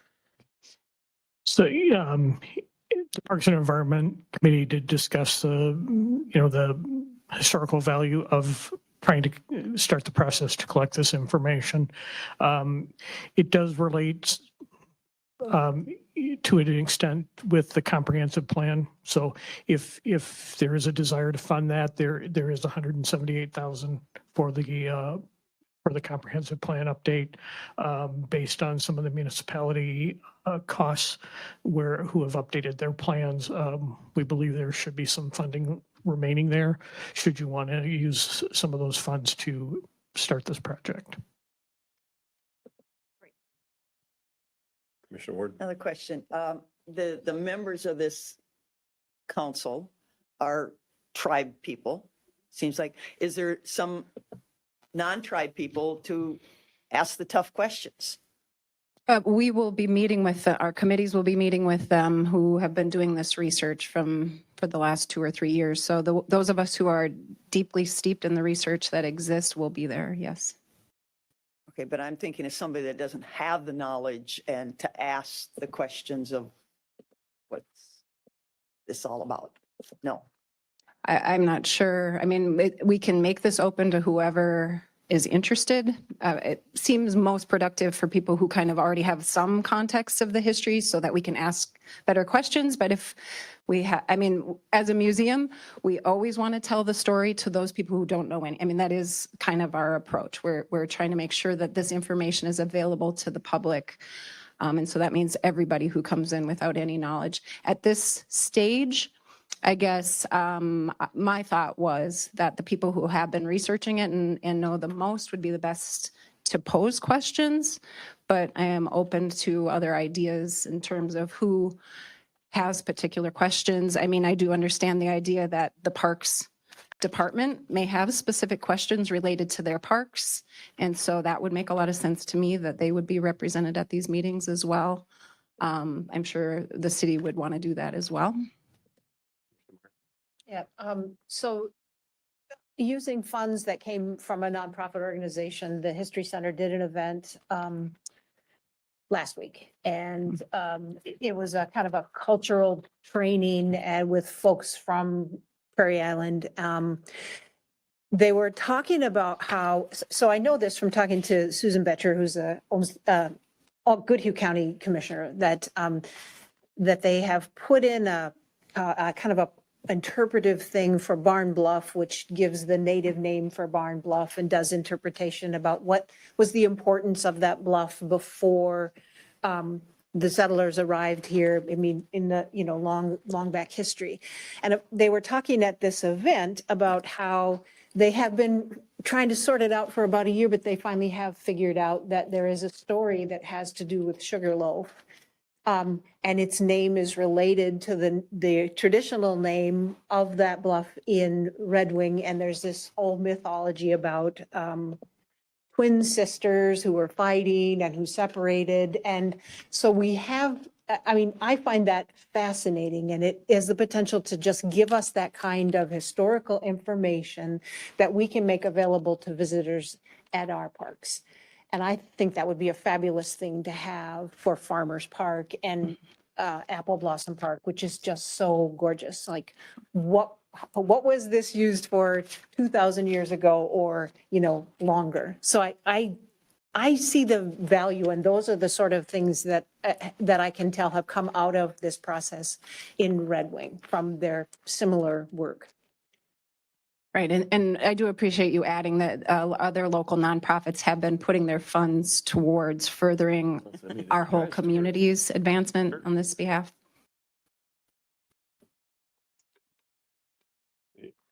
Any other discussion or motion on the table or questions for Ms. Johnson? Just a comment. It doesn't sound like a bad project, but are you tying it to tourism with Pat Mutter? I mean, what's going to be the benefit to take $1 out of a tax-paying pocket for this? Right. I mean, are you going to put a quarter on the machine if you want to hear the thing? We're going to collect it, or how are you going to, market it or have people drawn here? Because I did just attend the tourism award thing, and yes, I love tourism because they come, spend their money, and they go home. How are you going to let people know? I guess maybe that's down the. It is, but it's a fair question. And I do think, from our perspective, we always talk about heritage tourism, because those tourists who come for local history are the same people who come back again and again. They stay longer in the hotel. There is definitely an argument every time for local history. I think it's about local pride as well, to really have a deeper understanding of our places, our lands, and the roots that are here, that were here before we got here, and we still share in those things. And so I think it's both. In local history, I always think it is bringing those tourists in, but if we're proud of our community, then they'll see that, and then they'll want to come back. But we need to tell an authentic story, an accurate story, and that's where we're at right now, is really understanding that we're not doing that, and that there's a great opportunity because of the relationships that we're building. Mr. Dunsmore, do you have anything else to add, or are you just waiting for additional questions? The other aspect was, it is, as she indicated, is a two-part. And since we are in budgeting process, if there is a desire to proceed, is this something that we want to give some direction on, as far as maybe budgeting for the second half as part of Parks budget or something along that line. Commissioner Elton. Is the money that the city of Winona contributing not only now, but is there any earmarks on this that say, hey, whatever funding we give has to stay in the city of Winona? Basically, this $7,000, is there any ear tags, any on that funding? Does it say, hey, this is going to fund down the road or whatever? It's got to fund projects that are in the city limits. I think that the city understood that the effort will be toward interpretation at their parks, but they know very well that this is funding that's going towards these meetings and advisory council efforts. The understanding is that what we learn will make its way into the parks. What's the projected cost of this Phase 2. phase 2, phase 3, phase whatever? So phase 2 right now, we're keeping limited to the oral history collection. And so I do have a budget here for phase 2. So this would be what we would ask for in 2025 from the county. And then as far as the, fabrication phase, we're still working on our own exhibit overhaul. We're working with exhibit professionals to that's a ways down the road. And we will seek other grant funding to support that as well, understanding that those are not small. These are small budgets relative to what it costs to fabricate interpretive signs and do all the professional work related to exhibit development. So if you're interested, I am certainly happy to hand out this oral history phase 2 portion, which totals. Can you summarize it? Like what? Yeah, it covers site visits to go visit these elders and knowledge keepers to do the interviews with them. And the total is $7,836 for, Or just a count? that is the total. Commissioner Ward. So somewhere in the language here, I'm not sure who provided this, but it says the land use budget for Winona County Comp Land Use Plan money. So does that mean when we go out to do that project, we'll have to, that was in the budget for this year? And I don't think we're getting it. I don't know if we're starting it or getting it done. I know we're not getting it done for sure. So are you robbing, one fund to do another fund? And then when you want to do this, you're going to come back and ask for more money for the land use plan? Or are you going to negotiate a lower budget contract? Based on projections of what other municipalities have been spending for their comp plan updates, we believe there's sufficient funding there, but there's no guarantees until we actually define the scope of the work and put out the proposal for the contract work. We're not going to know for sure, but. And I just shared, maybe you go see Lieutenant Governor Peggy Flanagan. The state of Minnesota gave back a state park to a tribe on the west coast of Minnesota. And I'm told is that they gave the land back to the tribe. It's shut off now. Public can't access it. They even gave them money to take down historical buildings that we all paid for on this state park. Are we trying to do something? Is there a grander plan? And I know there's tribes in the northern part of the state that they're trying to give land back to the tribes. And I don't know rightfully or wrongfully, but I was surprised that this state park in a small county got taken away from the county. And they've shut the general public off and even taken down historical buildings. Our And we're goal, paid to do that. to answer your question, no. This isn't part of the agenda. The agenda is to learn and to be able to share a more authentic history with our visitors and with ourselves. So we know that history. Okay, well, it's happening in our own state, which greatly surprised me that we would do that. So to add to what Mr. Dunsmore asked, he asked a question, I believe, or maybe it was a statement, Ross, is that if there was a motion made, it would be probably a two-part motion, one to approve the request or deny it. But if the motion was to approve it, you were asking, and then maybe ask the staff to make a line item for the next budget. You could work out the details for later. Yeah, so we're in the budgeting process now. I just brought the comp plan option forward as instead of special funding, there are some funds that have been budgeted where we believe there might be some excess funding.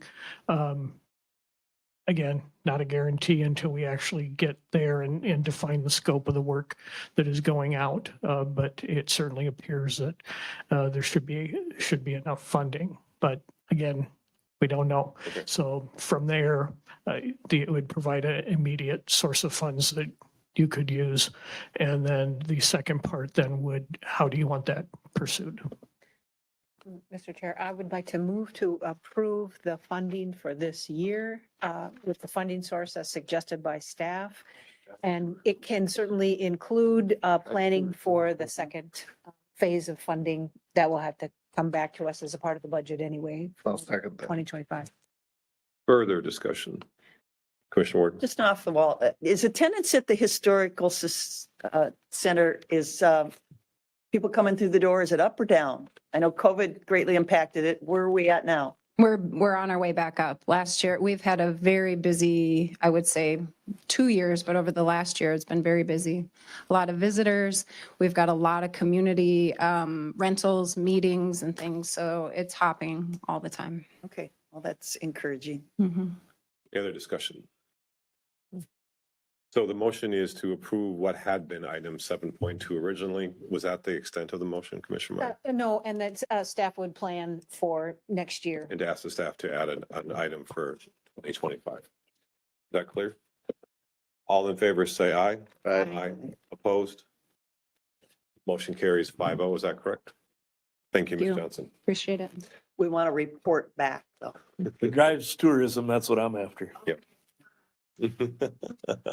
So then let's go back to what was 7.1, discuss, approve, pre-design phase of joint public safety building. Ms. Holte, do you lead us with this? Yes. So this is item on page, thank you, Ms. Johnson, page 85 on the agenda packet, is that correct? So we're, Starts on 85, yes. now we're to 7-1. Mhm. Okay, so as the board may recall, there was the joint meeting with the county and the city. I realize not everyone was able to attend that meeting in April. There were 5 options reviewed at that meeting, and that is included in your packet on page 86. The assumption or estimate, if you will, that was discussed at that meeting is on page 87. As part of the discussion, there was the suggestion to have discussion with each entity separately on whether or not to go to pre-design. There was discussion about why go to pre-design. Pre-design will help focus the project. And I outlined in the request for board action, it will narrow the design to a specific site. And again, that has not been predetermined. I understand the conversations that happened at multiple meetings. The pre-design will also begin the process of narrowing the parameters, wants versus needs. What aspect of parking would be included, what entities, what functions would be in a building.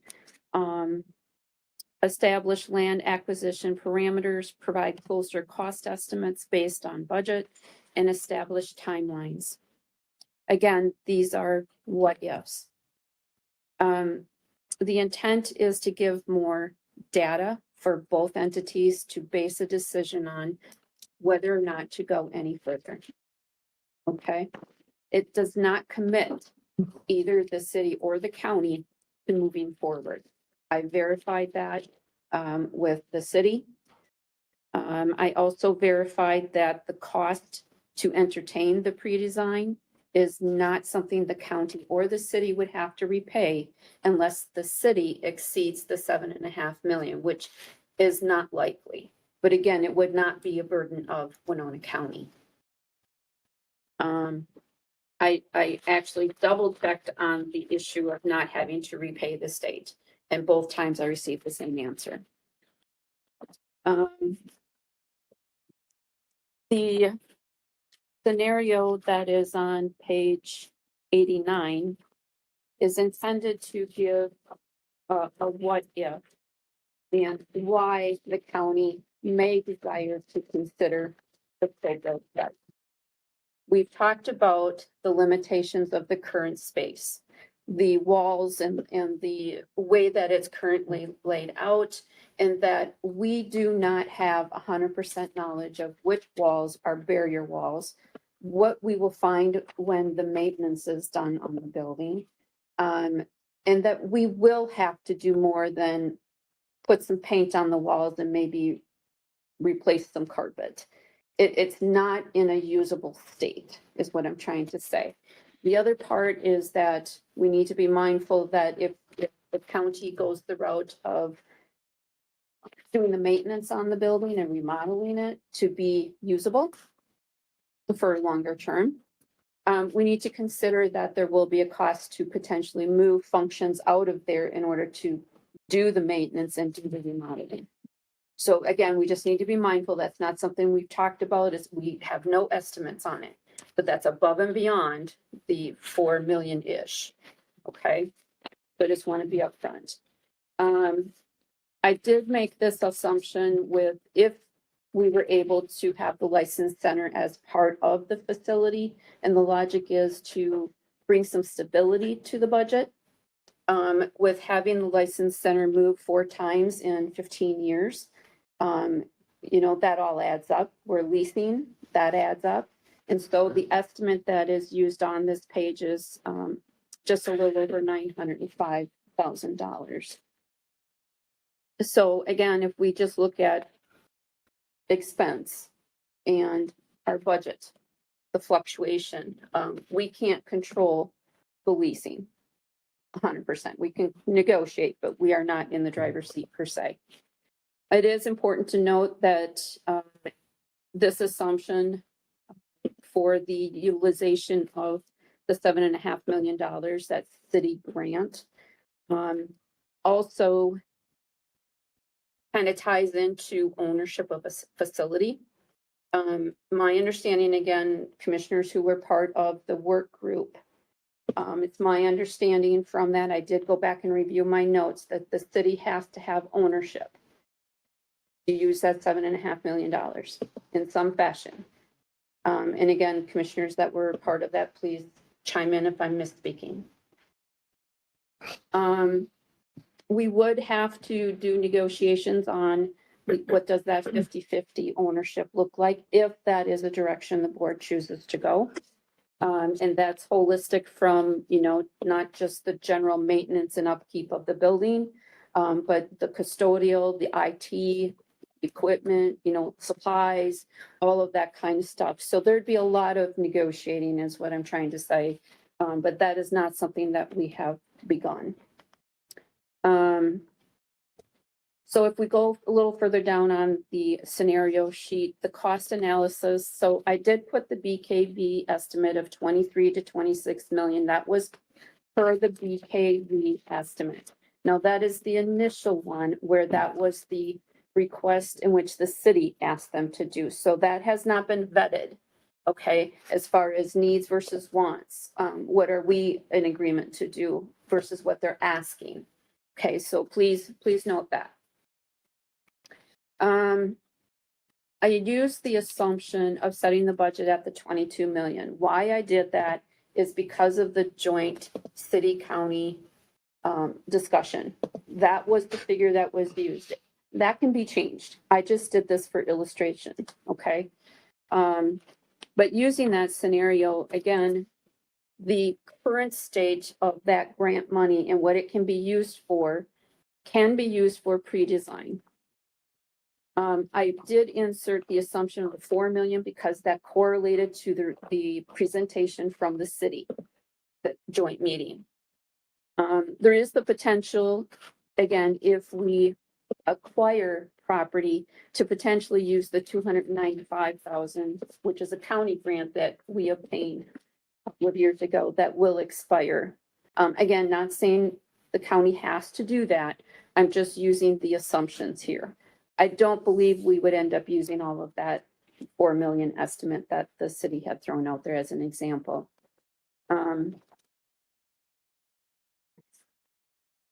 So again, based on the information shared by the city, if we went the route of the assumption of 22 million, the city paying the pre-design, design acquisition, and then getting to the new total of the 18 million, then the city would submit for the 9 million funding through the legislation. Assuming that would flow through, again, we know this year that did not happen. If it were broke down to the 4.5 million, and then you see the calculation on the bottom, we're within that $5 million range of this scenario. Again, there are many different scenarios that we can put out here. What I'm trying to show here is that the only way that I can think of, and I'm very open to suggestions, how to further get you more specific details without the county doing some type of contracting with an entity, engineers, et cetera, to give you more data. This is not going to cost the county taxpayers here, meaning what we levy for. I understand it is county taxpayers' money in the bigger picture. It's the state of Minnesota. I understand that. But in this scenario, I believe it is in the county's best interest to obtain this data for you to make a better decision or a more informed decision. Thank you. Commissioner Ward? First of all, I didn't vote for the $28 million jail that we currently have. And Attorney Simon reminded that there was some preliminary discussion about remodeling the LEC way back then, but it seemed to be abandoned fairly without a lot of thought, because back then it was, I remember it was the jail. That was the push. They wanted a new jail, so we built a new jail. And in hindsight, of course, people say, why didn't you remodel it then? And of course we didn't. So we live with the facts today. I did sit in on the task force, and I still struggle with the true need for a major expense like this. I heard we need training rooms. I heard parking. I heard an evidence room. I heard locker room improvements in size. But none of those things, in my opinion, and in my constituents' opinion, is improved public safety. It's about attracting employees, which is important. That's part of public safety. But is it helping the person out on the street or out in the county in terms of public safety? That's very problematic to me, that the true need hasn't been identified, that this kind of expense relates to that, type of facility. And when the city, I'll go back to when the city started, and again, we can't tell the city what to do, but they were talking police, fire, and ambulance. And it changed because they did not successfully find a location for that type of project. Somewhere along the line, it got turned into, well, let's partner with, the county. I'll go back to, I've had several conversations with our sheriff. He does not want to move. Would a nice facility, new facility? Sure, it'd be nice, but he does not want to move. His primary responsibility by statute is the running of that $28 million jail. He feels he needs to be, relatively close. This location is not as close. And then I'll reference a couple points in the, we got copied on an email from Chad Ubel to the city council. It says, and I'm unclear this, and it's always been this one site. It's not optional sites. It's always been just this one pro-built, but it says, because this site includes Port Authority property, county property, and private property. What does the county own in that location? I guess I'm not familiar that we own something. Do we in that? Isn't the monuments building? The monument. Is that considered the pro-built No. block or whatever? It's on the block. It's on the block. It's on the block, but it wouldn't take up the foot. Okay, if it's the monument, okay. The state is working through, the grant agreement is required. Example, can the city begin pre-design work and have the state reimburse funds during pre-design? They don't know. And it says, if no, then they need to finalize a grant agreement prior to spending dollars with an architect. So we're kind of jumping ahead of the game because they haven't determined that. And then can they use grant for an architect? Again, that hasn't been determined. So I guess I cannot support putting a $20+ million project on the local taxpayers. And they did not get the money. And the conversations I've had with state legislators from both parties is that this kind of bonding, this kind of money going out is probably a thing of the past. They're not going to be doing as much of this as they had talked. And I think when the city initially, they tried to call it a regional. Well, their definition of region is much different than my definition of region. And they talked about training. I took the opportunity to talk to Olmsted County, Houston County, and Wabasha County, and they all do their own thing. Actually, Olmsted County did get money a number of years ago for a quite elaborate training facility, and we are more than welcome to come there and do training. As far as our smaller neighbors, Houston and Wabasha, they wouldn't be coming here to do training. No, they said they would do their own thing. So this idea that there's any kind of generation of multi-county interest is pretty limited. So that was one thing that was tried to be pitched from the beginning, that we would be regional, and that isn't, from a county perspective, that's not my definition of regional. So I really struggle with us even trying to move forward with this. I know we need to spend some money on the current facility. It's unfortunate that we didn't maybe get advised as well as we should have along the line. It's been kind of put on the back burner. I've heard side conversations, well, we knew the county would build us a new building, so we're not going to fix it up. We let it run down. This is just side conversations of some past work. It's unfortunate, but Commissioner Elsie, Commissioner Meyer. This is going to be a multitude of questions just to try to understand. And again, I'm putting the nuts and bolts to this thing. The first question is, as we added, first of all, we started at 22 million, which is roughly 10 to 20% less than what the projected cost is. And typically, any project tends to go 10 to 20% over a projected cost. Very seldom do they come in under. Let's just, for the sake of it, say, we could even just use 26 million. The second question I have is, we added 3.5 million to adjust for design and acquisition costs. So we're adding money saying that the 3.5 million is enough to even get the project off the ground, besides the land acquisition and some paper. Now we total 18 million, which the true number there is probably somewhere in the 20s. But we go to the state with a request for 9 million. So just to try to understand the flow, because I didn't say it on the board, we have to lobby for whatever money is correct. And I don't know the answer to this. We need to lobby for the additional money, correct? And we may or may not get that money, correct? Right. So when we look at, I realize we tried to get it down to this 4.5 million because that makes it look nice. But at the end of the day, I think this number is going to be significantly higher than this. And I do understand the need for some of this pre-design stuff to determine, is that what it's going to be? So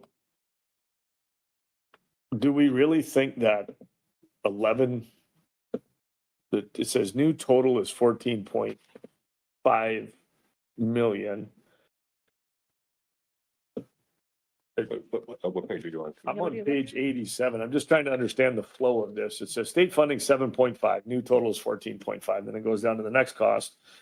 Where did the 14.5 come in? Where did I miss to get to 14.5? Because I see state funding at 7.5. I think that you subtract that out. 22 minus 7.5. There you Okay, go. I see. Okay, so you're subtracting that out. All right. Mhm. So if we change those numbers and we go to 26 and we don't even put a 10% inflation, that total number at the bottom actually could be significantly higher than that. It would go up.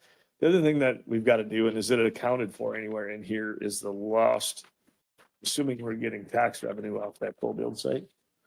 Is that correct? No, the city owns it. Video, The city owns the whole thing now? Okay. Well- And then the Port Authority. Port Authority owns it. So there's no tax But base. they don't own the Red Man Club. That's still private. That's still private. Yeah. Or the apartment building next to it. Thank you. So there is a little bit of potential tax loss to calculate in. So if we just took those numbers and said, hey, if we ultimately went to the high side, went for a 10% overage on a $26 million project, we could be looking closer to 30. And we had a trickle down effect all the way through this thing, what's that look like? That's an additional 8 million. We'd have to go to we'd actually, I guess, is it 50%? It was, our new total is 18 million. State request is now 9 million. They're saying we'll provide 50% of the project cost. Yeah. Again, I'm just trying to. Assuming the state were to grant that, which is. Yeah. Were to grant that. That's an ask. Which is, That's an ask. which is not a given. Yeah. That's right. So we would have half that cost, so that would take 2 million down. Let's just say it's $4 million more to take 2 million down, which would turn that number into 5.5 million. Is that correct? That's the math. If we were to go to the high side, here's the low side, and we go to the high side, well, actually we'd say it added 8 million. Half of that is 4 million, and then we'd split it between the city and the city, so 2 million, so it'd be 6.5 million. So if I understand this flow chart correctly, if this is the way it's presented, on the low side, 4.5, on the high side, 6.5. I didn't track you to the 6.5, Yeah, but that seems low. there are unknowns. And my hope is that we actually reduce it if once things are taken, the wants and the needs discussion takes place. My hope is to lower that amount.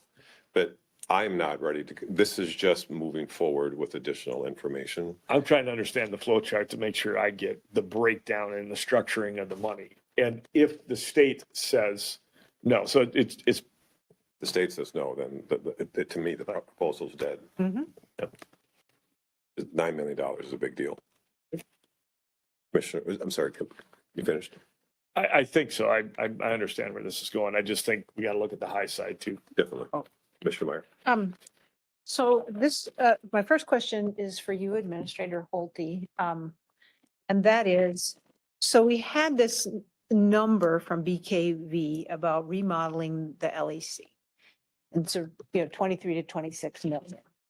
And if we chose to go to pre-design, are we going to look at that again? And are we also, when we were discussing this earlier, I said, my goal has always been to minimize the expense because they have other priorities for the county. But I understand that we need to invest some money in the law enforcement center to fix stuff.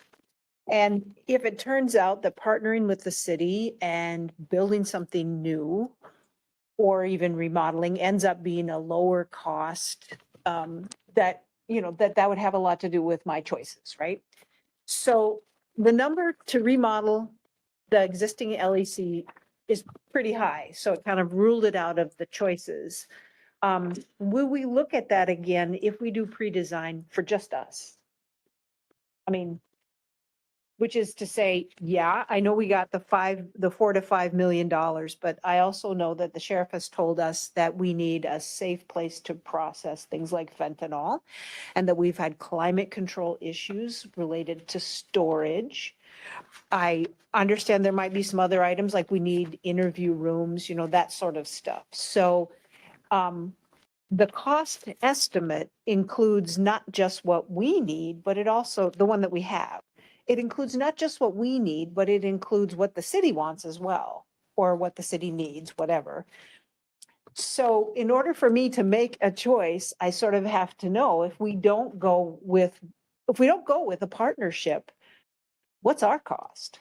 I mean, does it end up being more? That has been for me a driver of partnering, is if it really keeps the cost to the taxpayers down, because they don't pay for what we have to do, plus they have to build a new city facility for law enforcement as well, right?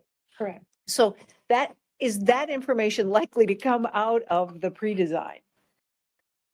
So for the BKV quote, that is It's new. based on what the city asked them to do. That is not vetted for the wants versus needs, or what we would agree to have in the building.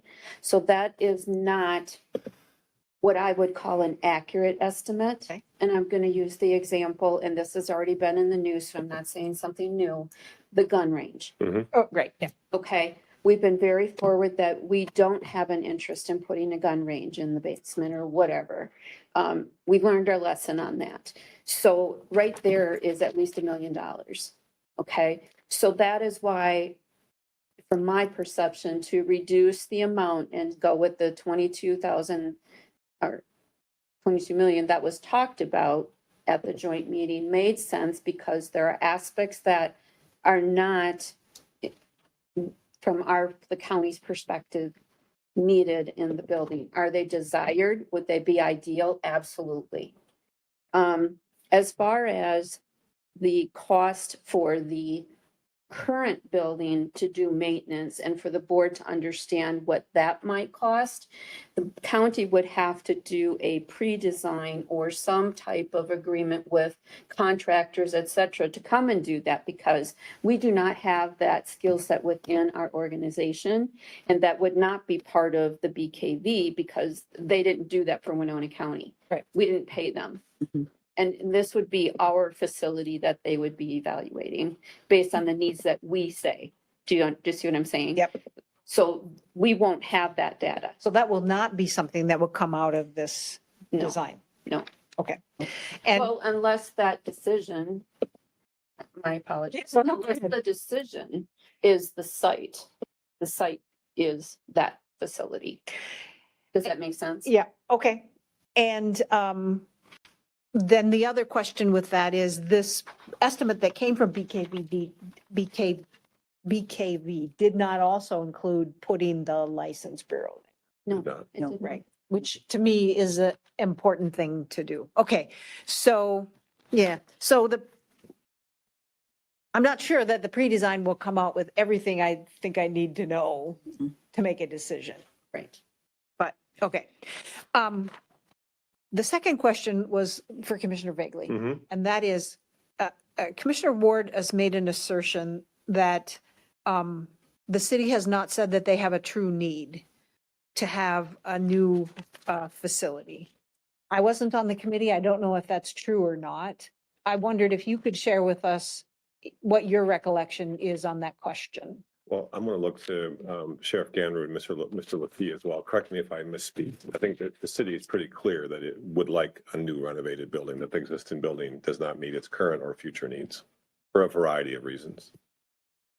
And the sheriff's coming up front. Okay. And then Commissioner Ward, I apologize.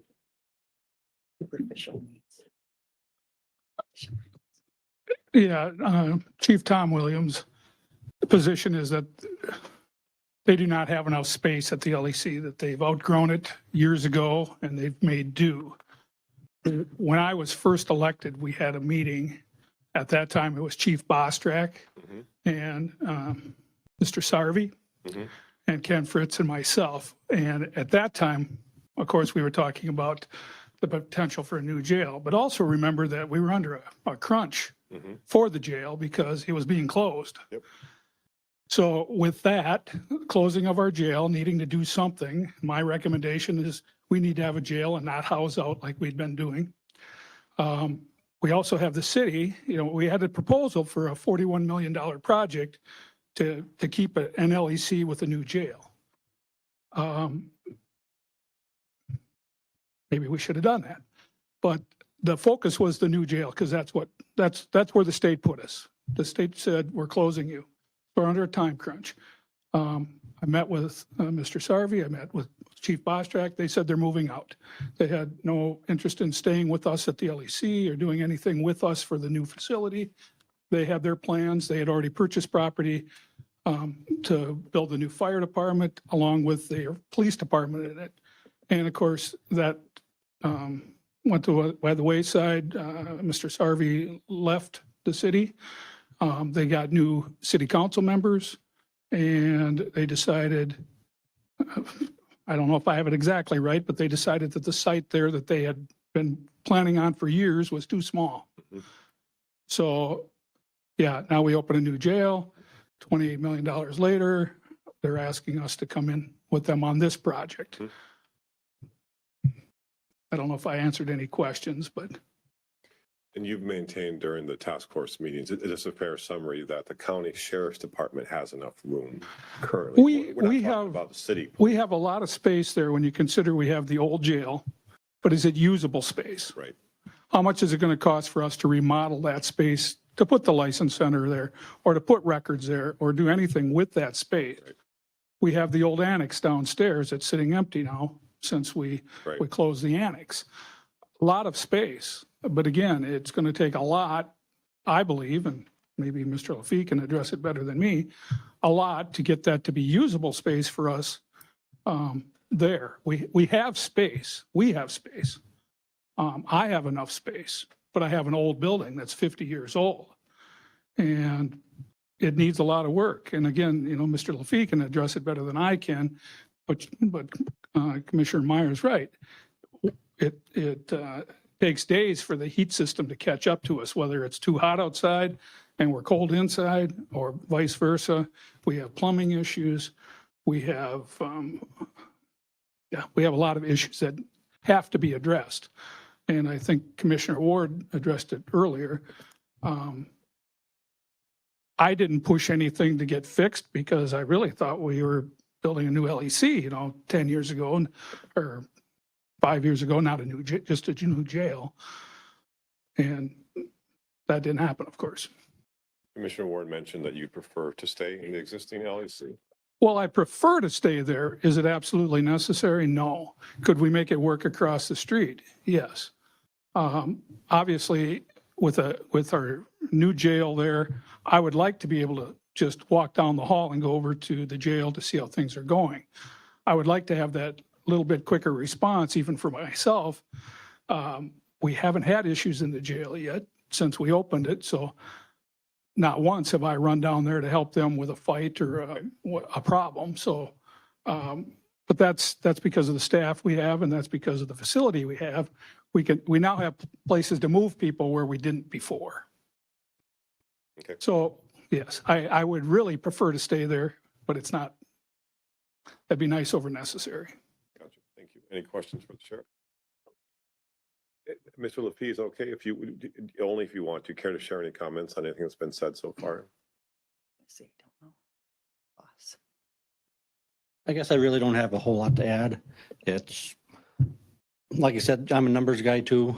Need to see what the new facility would cost, what it would actually cost to renovate the LEC.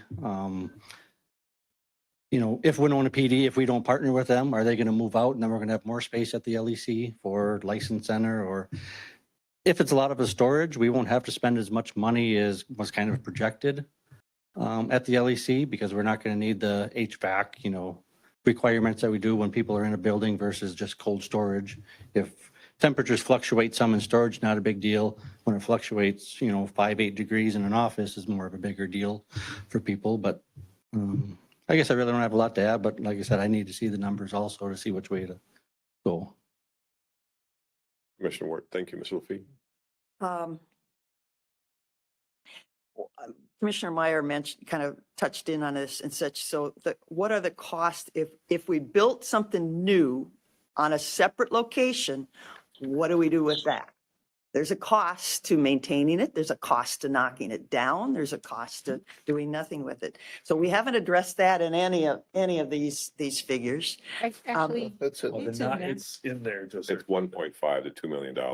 There it goes. Well, but then I hear we built the dispatch in the old part and such. So again, that figures a little bit, but we keep talking, it keeps popping up, this license center thing. And I guess we shouldn't be making a $20+ million decision on a license center that is, 50 grand. yeah, that is not a revenue generating. We can still at some point privatize it. It's not even cost neutral. So to try, I mean, it keeps coming up. Where are we going to put the license center? Where are we going to put the license center? Well, short term, we have a location and stuff too. But I don't find that as being a critical part. And And when we had those joint meetings, the city police, again, I go back to, does it really enhance public safety? The things that they were asking for at the time. It's a stretch. And if, if they, and again, these past conversations, hey, if they're set on going someplace else, let them go. But again, I think and maybe part of the public, what do we call them, listening sessions? Especially because you put in here, the city people will pay twice because they'll have to pay on their county property. If we do something, they'll have to pay on their county property taxes and their city property taxes. If we don't do something, it'll probably be more. It's That's my debatable. criteria. It's debatable. If they build a new building, I'll end up paying for it twice. I look, and I've said this before, when I, the county gets the luxury of sending out the property tax statements. But on that property tax statement is multiple jurisdictions. It's the county, it's, in my case, the township, and in the other, it's, city and any other special assessments and everything. School district. School districts, Port school authority- districts, Port big, authority, yeah. big things, yeah. So when I look at that property statement, I look at the whole thing because it comes out on our letterhead and I feel somewhat responsible for it. But here we got the school district talking that they got to cut $2.4 million out of a budget next year, cutting kids, my kids couldn't believe that they're talking about combining first and second graders in multiple classrooms in some of the schools. And they went through that, but I said they were successful. So I guess it can work.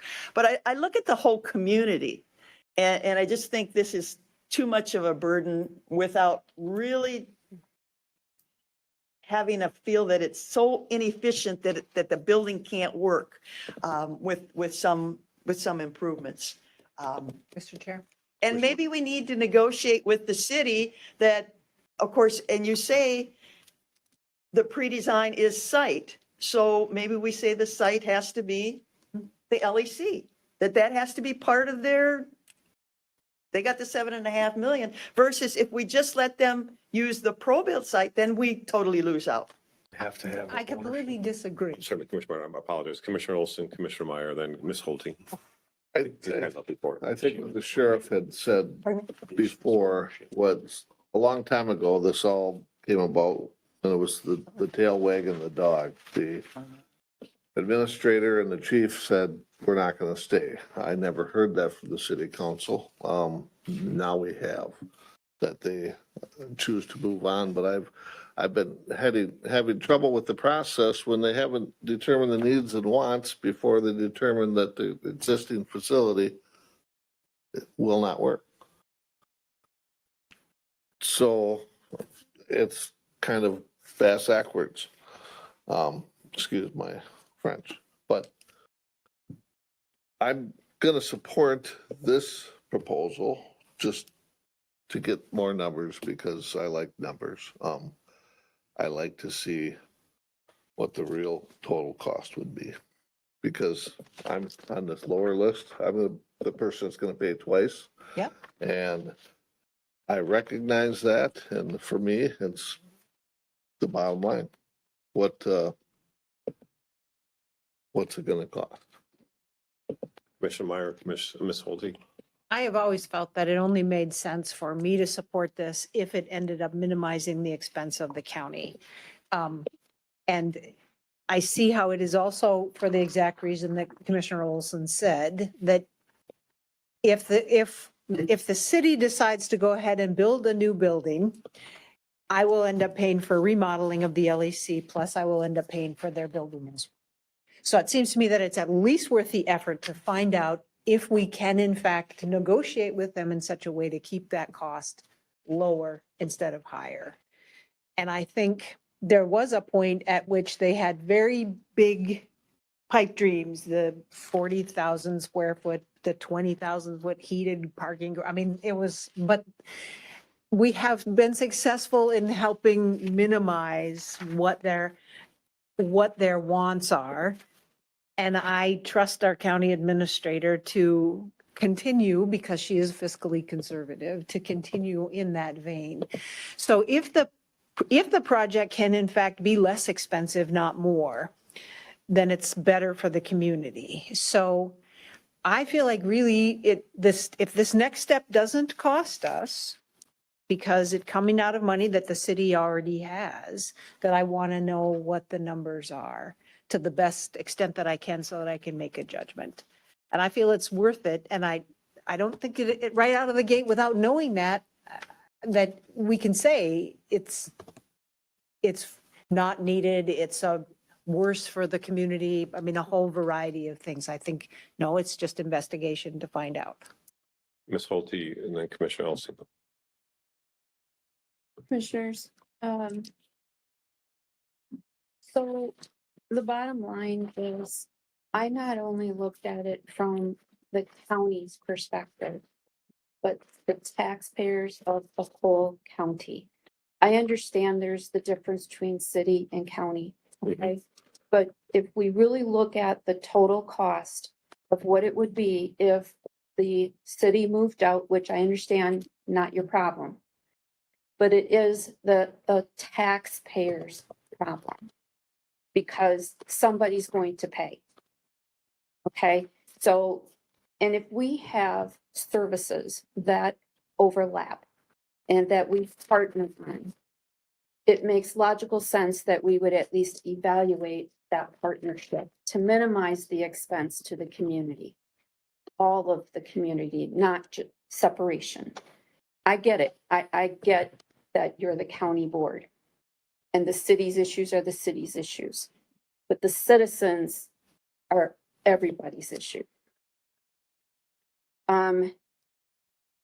The other part that Commissioner Elsing, I think you mentioned it as others were conversing, that as I recall from the conversation, again, Commissioner Ward and Commissioner Bagley, you were part of the work group. My understanding is that if there was a change in the site not being different than the current location, that they may not be able to use that 7.5 million without going and getting language changes. So please correct me if I'm stating that incorrectly. So again, that would be something we'd have to address if it's indeed accurate. The other part is for the board to consider if you desire more accurate, detailed information on the current LEC, then we need to move in a direction to hire the proper contractors to get that information for you. We don't have it within our organization to do that. Commissioner Elson. So two points. The first question I had is dealing with the property ownership. Now, based on what I just heard, and again, please correct me if I'm wrong, but if it stays at the current site, property ownership is now negated. In other words, that money can be used for that site, for the city and the county. But if we were to move it, again, this is the part, correct me if I'm wrong. If we were to move it, now the city has to retain some sort of ownership for that grant money, correct? My understanding is they have to have some ownership in the facility in which they're using the funds for. If it moved, but if it's in the current location, they can use it? That's a great question. I understood was- the opposite. They've never answered that, in my opinion, point blank. And I'm going to ask Commissioner Bailey to chime in. My understanding, again, I think the sheriff and Mr. Liffey are also in those meetings, so please correct me. My understanding is they could potentially, if they go back and ask for language changes. Yes. But yes. if they But did they that, haven't that question has never been that's asked. because they're still dealing with the need of the fire department. Right. Yep. And again, I understand that's not this board's issue. So The 7.5 was originally for a regional facility that they would have part ownership in. Yep. So I think that would be a great thing to clear up. But that's huge right there. Okay, second thing is, and I see this all the time, you know, we look at state money and, oh, well, it's free money. It's not. It's just taking it out of my left pocket. The federal government takes it out of both my right pockets and the county takes it out of my back pockets and the county takes it out of my right pocket. So it's not free money. It's still coming from us. Now, granted, it's spanned across a lot more people, so it's just not, you don't feel the pinch as much. The issue I have, does Winona actually physically in their possession, in the bank account, possess 7.5 million of our state funds? Because I contributed to that, just like everybody else. Do they actually have that money? Or is it still to come? And, or if they don't spend it, is it gonna get put on a mattress and burnt? Or is it going back into the general fund? Somebody else gonna get it? I'm just trying to figure it out. I believe the state still retains those funds. They have to be released later on. Yeah. I Right. think So you're it's still in the state's possession. right. And we don't know what they're doing with that fund if it isn't spent. It goes back into the general fund or we have no idea where Was that's. there a timeline? Didn't they have a timeline they could spend it by? I Was don't know it if there 2 was I years? don't know if there was a deadline, but I guess as if we don't partner with them, they'll keep it and spend it on a facility of They'll their go own. the fire department Yeah. route. That's right. And is it, I mean, there's some money that's earmarked that, hey, it's gonna go somewhere. And there's some money that's earmarked says goes back into the general fund and now it becomes a surplus. And that's just all the less tax money at that level we gotta pay too. So that's what I'm trying to figure out. It's great that we have $7.5 million, but it's still $7.5 million of our money. And so that's why I just, now, if they had that in their possession, it's a done deal. Okay, this makes this kind of a no-brainer, but this is a two-sided thing. We're spending money and we're spending money. So I just wanted a little clarification. I think the bigger thing is the property ownership. I'm very intrigued as to what the answer to that question is. Mr. Ward, There's a statement on the initial page 85. No funding, underfunding, no funding required, a 15-year cost analysis. And what if building cost analysis are attached? So you're just saying this That's just 15, the pages that I submitted. but this 15-year cost analysis, are you referring to the next couple pages? Yeah, yeah. That is It's just what ifs. the potential. Yeah. But that was just internally. We didn't hire anybody to do anything. That's just what we've kind of concluded internally. Okay. All right. I just wanted clarification on where that came from. I'm going to ask a question. So if we move forward with the pre-design stage, are we limited to just the pro build site? Or can we ask them to include renovating the existing LEC? And we'll sell part of it to them. If they need to own it, Exactly. $20 million, it's My for sale. understanding is we have to narrow it to one site for the pre-design. Before We can, or we can after? pose the question. Well, that's step one. See, So we, tiny. the county and city would need to agree on what site are we asking the vendor to do a pre-design. So there's more discussion that needs to happen. And then, of course, we'd have to work out an agreement, et cetera, which goes through council and back to the board for review and approval. Okay, because Because it'll One- lay out the process. I still am surprised that remodeling the existing building would cost more than building new. And part of those designs talked about additional space for training, gun ranges, et cetera, and underground parking. Right. But, Which again, are not what right, the county has agreed Right. to. Right. Commissioner Ward, What? The property that they're proposing, the pro-build, is partially owned by the Port Authority. Now, that is part of city government, but it's kind of its own entity. So are they gonna have to pay off the Port Authority for that property? Or is the Port Authority just saying, here, it's yours? I've never asked that question. I don't know. I'm asking what the relationship between the Port Authority and the city of Winona is as far as that ownership of that land. I know that the city is working on that. I don't have the answer to that question. It's a different entity. It's a revenue generating I entity. know that that is part of the email that was sent to the board is, it's a process for the city to work with the owners of all of those properties to then have an agreement drafted up for proposal to Winona County. and I know That has to be through the state. Yeah. That's not necessarily that's not, you're just curious in terms of that. Yeah, how it- how That the- doesn't impact, we have no control over that. You're just Right, but curious. are we saying we have to sell the monument building to somebody? Or do we We're not- maintain we're control not over that? owners. Pardon me? We don't own that building. The monument? The monument building, Space, the land does. Yeah. part, the land, so we own some of that. So would we sell that? Part of the problem too is that my is that I don't think none of us knows what it will look like when it's all done. That's the part of the reason for the pre-design phase is like, for example, I am still uncomfortable with where do we slice off if we're going to demolish the LEC? Because we can't demolish the brand new dispatch center. That's going to stay, but that's not an easy slice. And what does that look like over there? But that's part of the reason for Big the increase in the cost. pro-design phase, the pre-design phase is to show us what it looks like at the end. Because I would rather, to me, it seems to make much more sense to keep everything over here, remodel it, make it modern, make it fit, make it da-da-da-da, and possibly save staff. Because if we could save 1 or 2 staff in combined positions, that, not brick and mortar costs, but that staffing cost would lead to big savings over time. But we haven't seen that yet either. That was part of the discussion. Commissioner Elsing. We know approximate acquisition cost. Do we know an approximate, I mean, we have 7.5 million plus we're adding 3.5 million. So that puts us a total of 11 million. What's the acquisition cost, land acquisition cost? There's They 2. own it. No, well, Well, the- there's the- 2 Well, sites. it's here, it's line item down, acquisition. and the apartment building. How many millions of that approximately, I guess? We did a few years ago. I don't know, they asked It was- for a lot of money. I want to be careful with what we talk about, Yeah. but Right.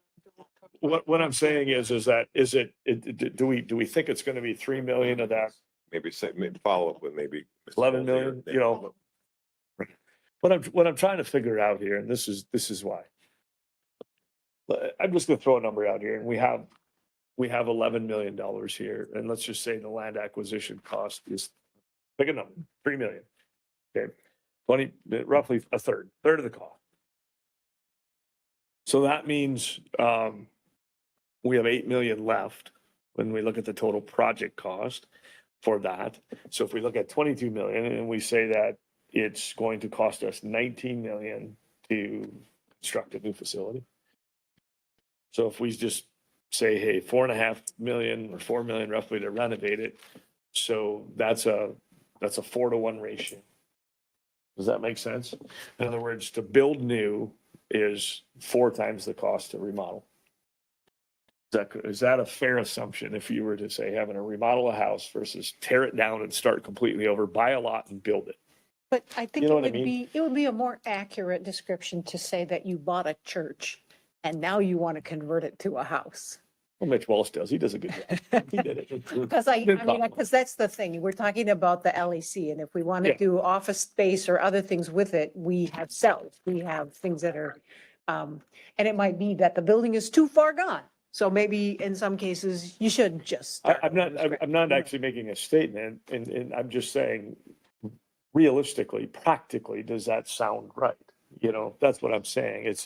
I'm just trying to feasibly look at this and say, hey, do we move forward, spend a bunch of our state money to figure this thing out? And I'm just justifying it based on what's been put in front of us of a $22 million projected cost versus a remodeling cost of 4 million.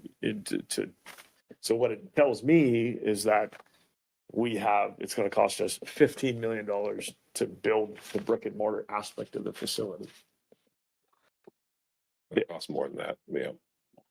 Yeah, so I mean, what's detailed in here in the 4 to Excuse me, 5 million I got to add the other one back. is just all the 18 million. maintenance, but that doesn't include the safe processing, the storage of evidence. I mean, it doesn't incorporate the things that would be needed to be able to use the rest of the building if we wanted to move the license center there or whatever. So it isn't really just 5 million. It's something more than that. And are we planning a license center in this new building? That was, It's a that's possibility. a discussion. Yeah, And that's part of the 22. No, I don't know. Yes, We don't. I don't, and that's what I mean. So we can't compare one to the other without adding it to the cost of the other one. Mr. Ward. Well, you talk about what it would look like or anything, and again, to me, as Sheriff said, is it usable space? Yeah, I can make it usable somehow, I think, with a minimal investment. You're renting facilities around town to store boxes of stuff, right? Okay. We got plenty of room to store boxes of stuff, so we could eliminate renting that. We've got the dive and rescue we're renting. I see, what, is there 4 garage doors? Yeah, now I know it needs work, but we're renting space for dive and rescue. We're renting space for the license, which again, we could privatize at some point in time. What else are we renting? Wasn't it listed here, renting? Emergency management. Again, we're storing stuff somewhere out in Goodview, I think, no, we're renting space for, you're shaking your head. Oh, but we're renting space for emergency management. So we're spending, I think it's what, 2,669,000. That's just on rent. Well, of course, public health, we probably wouldn't move public health because we like them I in hope the not. hospital setting and such. But I mean, we didn't calculate some of the things that we would save by renting all these places, by combining them in the existing. I think on Yeah, page facility. 88, I think it's some of those 15-year cost savings listed Yep. on page 88. Yep. I don't have a page 88. That must be the one that doesn't have Nope, a. it's 88, yeah. It's 88. Mine, well, mine doesn't show a page number. I'm sorry, I apologize. But it's Okay. go But I mean, Go we're one. spending go right there. that, okay, it's a split page. Okay.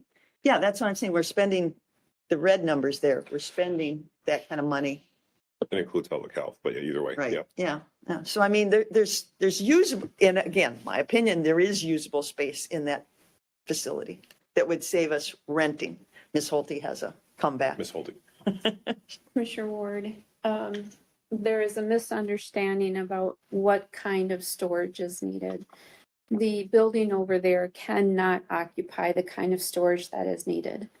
What are we storing? Files? Mr. Liffey or Sheriff, to assist with the ones that are related to your area, please. So we have the dive building or the rescue building, as I call it. We have our boats in there. We have the old ambulances in there. One old ambulance pulls the trailer with the boat on it for dive rescue. We have a forfeited boat that's in there that we use periodically to patrol the river. We have another boat. We have 4 boats in there. We have 2 ambulances. We have a lighting system, very few of the things that we have for equipment for over there would fit in any of the garages. Matter of fact, And I think we got I too think- much stuff. we don't have too much stuff when we need it. Thankfully, we haven't needed it this year, but we use it all the time. But those garages over there right now are collecting junk, correct? Those- Or have you cleaned them out yet? We- Last time I was in there was just literally junk. We have gone through there. Mr. Lefebvre got his Are we staff. using them for anything? We use them for evidence storage. We use them when we regrettably hit a deer with a squad car and we need a place to put it until the insurance adjustment comes. So we keep it inside out of the elements and hopefully can save the vehicle. We use them for evidence quite often. Right now, when my officers are out there doing their drug cases, they're bringing the things back there and processing it out in the garage for safety. Yeah, we do use the garages, but they're just garages. Over here, we have a great big building that we can store everything in one spot and I know there's respond other- all at once. There's other several buildings that are for sale in town too that might be better suited. That would be nice. It's a nice spot where we have right there. Buy it and sell it back to you. On the backside of the LEC with those garages is not always just the space. The depth of it's not long enough. We tried to store our pickups in there for snow plowing and we can't even get the truck in there and shut the garage door because they're not that deep. And the garage door height wouldn't allow, the ambulances or nothing to park back in there unless it was a bigger remodel on the backside of that garage.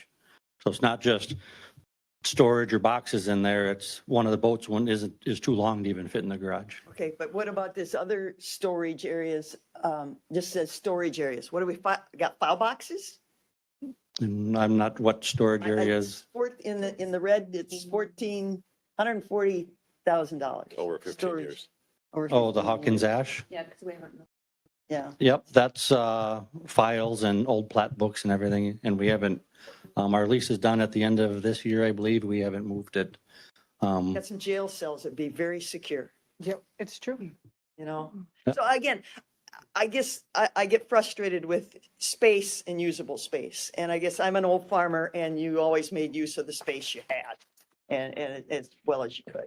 So I guess, unfortunately, I've got a different mindset than, And we can find space for files and everything, but when you brought up dive and rescue, the boats would not actually fit in those back garages. but several boats and smaller. Commissioner Olson and Ms. Holte. If we could focus on the agenda item and not everything else, we'd bring it back to, can we look at this? Did we vote on it? And talk about storage boats when it comes on the next agenda or whatever agenda, or maybe we'll need them this summer. Keep them on the river. Are you making? Do we have any more discussion? I'm ready to make a motion. motion. We can I will second I will make a motion that we, hesitantly move ahead with the pre-design phase. And as I've stated before, can pull the plug at any time. I'll second that motion. There's a motion by Commissioner Olson, seconded by Commissioner Meyer. Ms. Holte had her hand up before and then more discussion. I'll pass. Commissioner Ward. Is there any clarification that we want the city to, again, all I've heard is the pro-built site. I've also heard looking at the current LEC. Is there any reflection in that motion that we ask them to look at the pre-design on the existing Ms. LEC Holte. footprint? I can ensure that there is the agreement that comes back, because the board will have to review the agreement. As well as council. We can review and make sure it stipulates the site will be a collective decision, however you want that worded. I think that she was asking information gathered for both pro-build and Oh, LEC. I'm sorry. We can pose that question. I don't know if that's plausible or not without additional cost. But most certainly, I Okay. don't know why we can't ask. And again, this doesn't commit us to anything. It does mean the expenditure of taxpayer dollars. And this all depends upon the city applying for and being granted $9 million. Yep. But we're still a ways away from pulling the trigger on any large dollar amount. Commissioner Ward. Okay, Commissioner Olson. and again, I did ask at some city council if they didn't get state money, what their plan of action is. And so now you were stating if they don't get the 9, it would be a done, a Well, no-go. It would But change the do math we for everybody. Do we put a timeline on that though? Is it this next legislation or 2 or 3 years? I mean, again, and then are we, if we put a timeline on it, but then are we again delaying any maintenance that we're supposed to be doing on a current facility that's being used? I don't have the answer. That's If the Good HVAC question. goes out, we'll have to deal with it. right. But I mean, do we ask them for a timeline? Or do we just, are we left ourselves hanging? I think the timeline is for the pre-design. There's not a timeline for the final decision. No, but a pre-design, if it goes out a couple years, we know the costs will go up. I think it's know. dependent upon the legislature and getting that $9 million additional funding. And it's not a bonding next time. Yes, it will be. They can do that. They can. Traditionally, it's Right, not. right. Commissioner Olson. I go back to my original thing with trying to do everything we can to, if it goes down the road where it's economically feasible to do this and all the sun and stars and moons align and it says, oh my gosh, this is a no brainer. We need to build, right? Okay, let's just hypothetically say that. I think location to me would be key. Retaining ownership would be key. And so I've got a really hard time spending $7.5 million of my state money without answering the question first, is that the correct place to go? Or can we actually do it over here? Because as just discussed, we don't even know if we have the answer. And is there going to be an additional cost to determine to build over here? So I've got a difficult time supporting this without answering the question first, can we build? As our current sheriff said, it would be nice, not necessary. Well, perhaps all of this is speculative, unnecessary to a certain degree. I would like an answer to that question before I can support blowing $7.5 million of my state money on this design site. We're not going to spend 7.5 million, but that's what it would result in if the process. Right, we're Played going to out. set it up based on building over here. That's what we're saying. Yes, let's vote on a pre-design for a pro-build location. And again, I want to know whether or not we could do it over here. Because we seem to not have that answer. Other discussion. I think we're come to. Just to throw in there, I agree with Commissioner Elson. And I think that ball was in the city's court, and I think they shot the basket. So, as I've stated, I will pull the plug at any time. But I would like to see this next step. One more, Commissioner. Mhm. I do, I'd like to see it. The problem is we kind of only get one shot at this. And we don't have the answer yet. I mean, we get one shot, and if it gets designed around this location, again, there's not another 7.5 million or whatever it's gonna cost to go look at this location. So again, it's just rush, and I'd rather have the answer to that. So it's very difficult for me to take the money and the only money we're gonna get to do this and say, this is in essence, we're kind of deciding this is the location. Yeah, we can back out of it as a whole project. But all the data is going to be formed on this location. And we don't even know if we can or can't do it over here. So I guess in my opinion, I got a hard time. What we're voting for is we are going to spend or agree to have somebody else spend money that we might be a part of a project that we have not determined. Is this the absolute? I think if it isn't already abundantly clear to the city, I think the city, it's in their best interest to show us that it is by far and away in the best interest of everyone to build there. Because I think right now, I think most of us, if not all of us, still need to be, I'll speak for myself. I still need to be swayed that there is a need to build there versus to remodel there.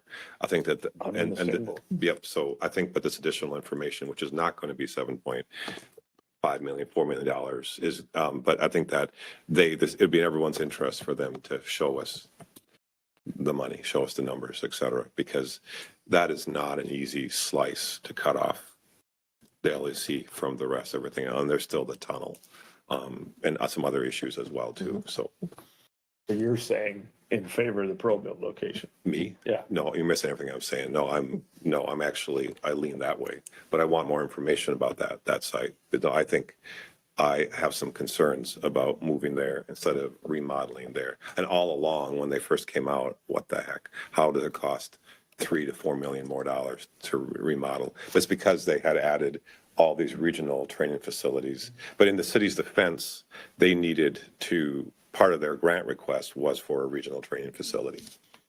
So Mhm. so that's, maybe we're on the same page here. I guess We are. mine is that I don't want to spend money until I know we've picked the best site to possibly pre-design something on. Because there's only going to be so much money if we say, you know what, it's not feasible at this location. Now let's look at this location, and we start all over again. We threw all that money away at a location that maybe isn't ideal. So again, that's where I'd like to answer first is that an option? And if that is an option, because again, we already have an additional 3.5 million added on top of the 7.5 million we got to come up with for more design and acquisition costs. We're going to add design cost on top of design costs. So it's hard for me to say, let's move forward and agree to this site before we understand what. We're not agreeing to this site. We're agreeing for more information about that site. Correct, that's what I'm saying. But The it's all- information on that site, You can't take that plan and move over here. that's what I'm saying, exactly. We can't take that and move it over here. Agreed. So that's why I'm saying we don't have the answer to the question first. Is that even an option? And if it is an option, I would prefer, whether we remodel it or build new, whatever makes the most sense, to try to keep it as close to this jail as possible. And now what we're agreeing upon is to go spend money to go determine whether this site is, and if we say, hey, no, then we turn around and go spend another $1 million, $2 million, whatever it's gonna cost to go do it again over here. And that's where I'm saying, I don't know if I can support this. Ms. Holte, Until I have that answer. Ms. Commissioner Meyer and Commissioner Olson. Okay, just a point of clarification. the request for this action is not to say a specific site. It is to move forward with the pre-design stage. Step one is to determine a site. That's right. Okay, for clarification, this is not moving ahead with pro-build site. That's not what the So agenda. information will be items gathered state. on both sites? No, that's a No. question that the board has asked me to go Okay, back and ask. Gotcha. Right. But the request is whether or not you want to move forward to the pre-design stage, which will, step one, determine site. We have not determined a site. Both entities have not agreed. The Okay. what-if scenarios were based on the previous communications Right. and joint meetings. Right. So I'm sorry, Commissioner Meyer, No, Commissioner that- Olson. That was, I did too. I had a hard time separating that. I had it the way I took it. I think all of us are pretty unanimous that we were all under the impression this was based on a pro-build site.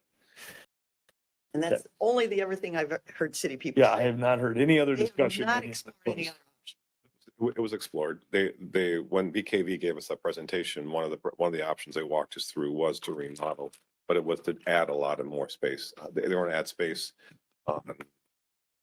on Fourth Street. They're going to add space, but it hasn't been for a while though. Commissioner Olson, Nothing. Commissioner Ward, do you want? Okay, no, I'm done. okay. Let's vote. Okay, so again, with Ms. Holte's Statement. going to ask the question. Mhm. So I think we need the answer to the question before we can, because I don't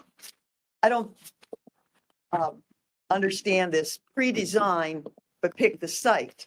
And the only thing I've ever heard is a pro-built site. So how are we going to determine, who's going to determine if it's the pro-built or the current? Who makes that Does that determination? come back for another Is vote? it- Yeah, is that another vote? It'll have to. Both entities have to agree. Okay, it's not clear in my mind that that will happen.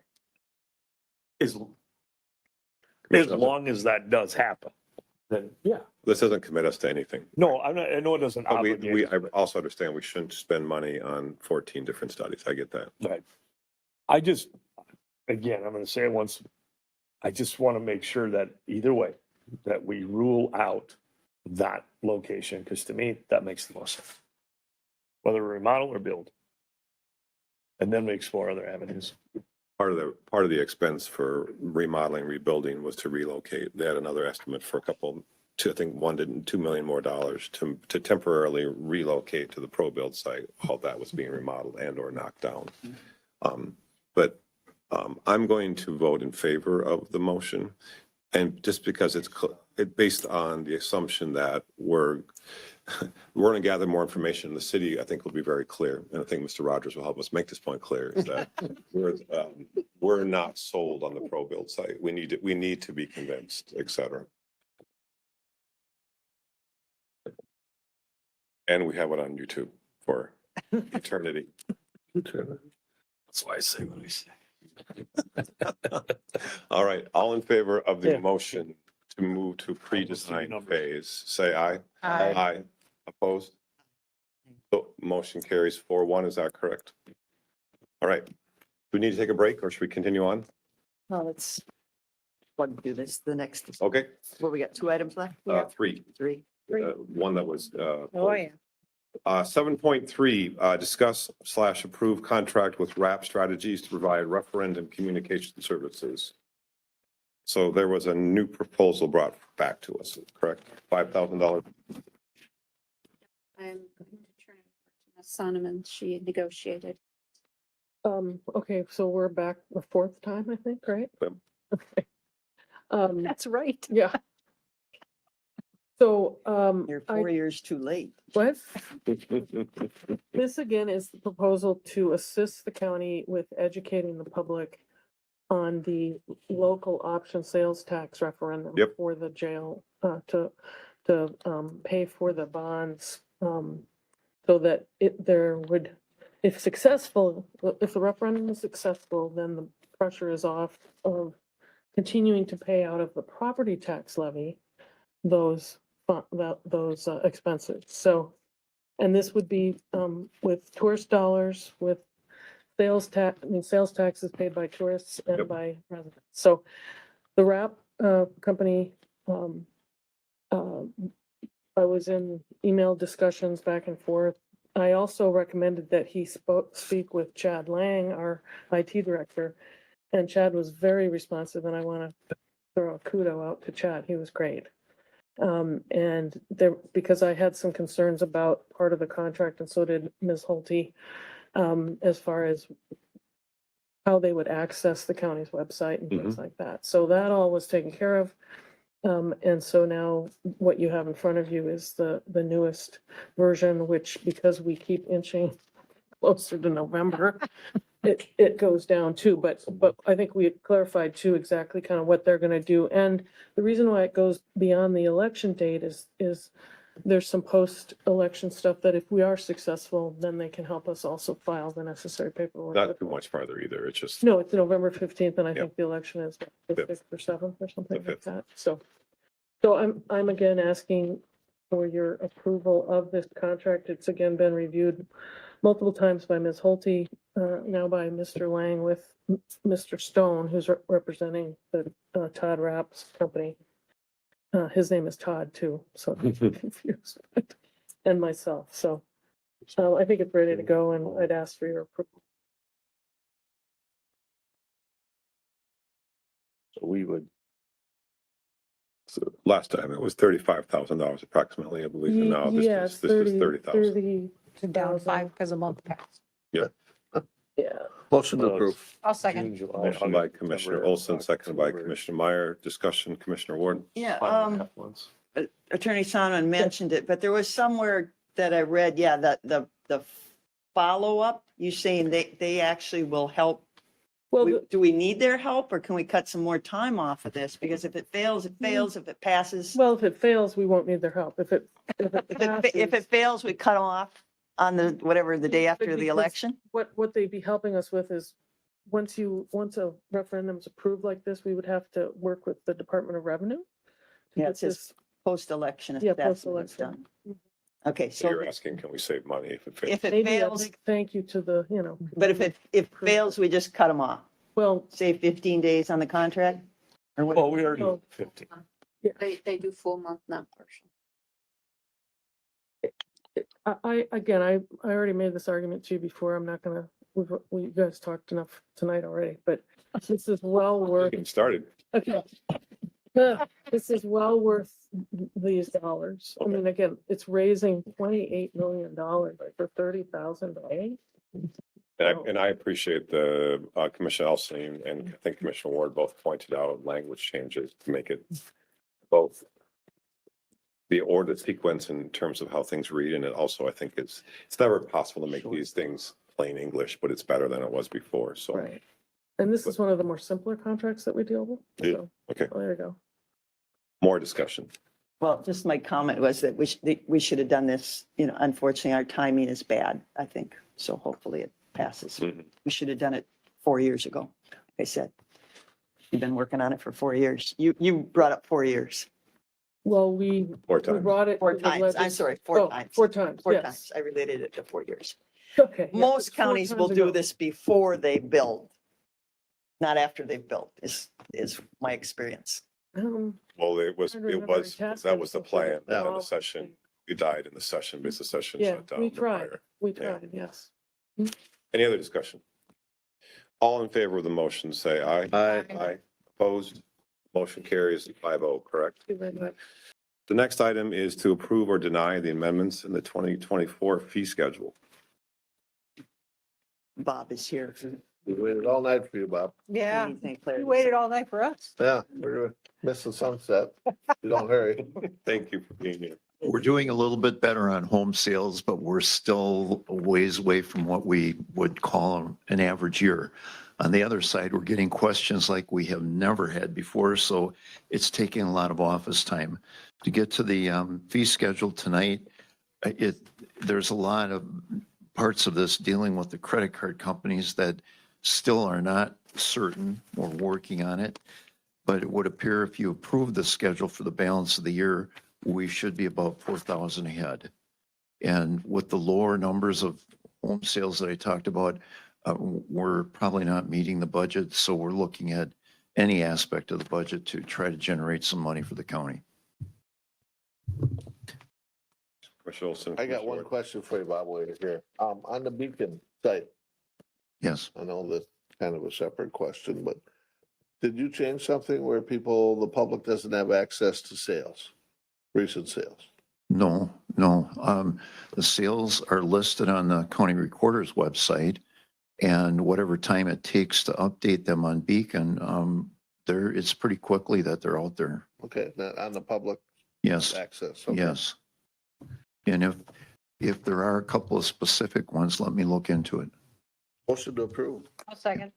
Motion by Commissioner Olson, seconded by Commissioner Meyer. Further discussion, Commissioner Ward. Just a question, Bob.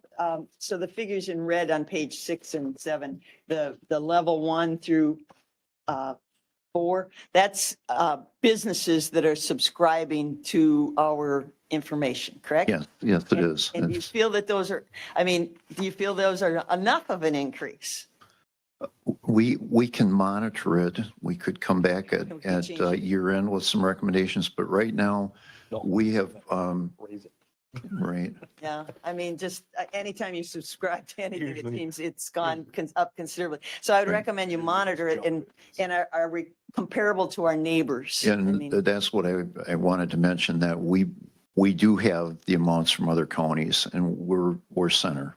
Okay. And we don't want to, if we get too high, they'll back out and they'll be calling us. This is one of the areas where we can have the public in some of these offices. There's over 30. And there are many title companies, there's some law offices and a couple of appraisal offices. So there are people that are in the business. There are significant numbers of calls. They're generating a lot of income from information provided by the county. And if we can keep them using these sites, it's allowing us to do other work. sure. And then just for Commissioner Meyer's sake, we probably should review the well disclosure certificates. We probably shouldn't charge anything for that, so we get more people to disclose them. We're charging them $50 to. Yeah, to, there you know, go. see, Good we idea. should reduce that. Yeah. Free. Today it's free. Maybe we should give them an incentive. That's right. We'll give you $50 Yeah. if you, Seal your well. yeah, there you go. Separate subject. There you go. See?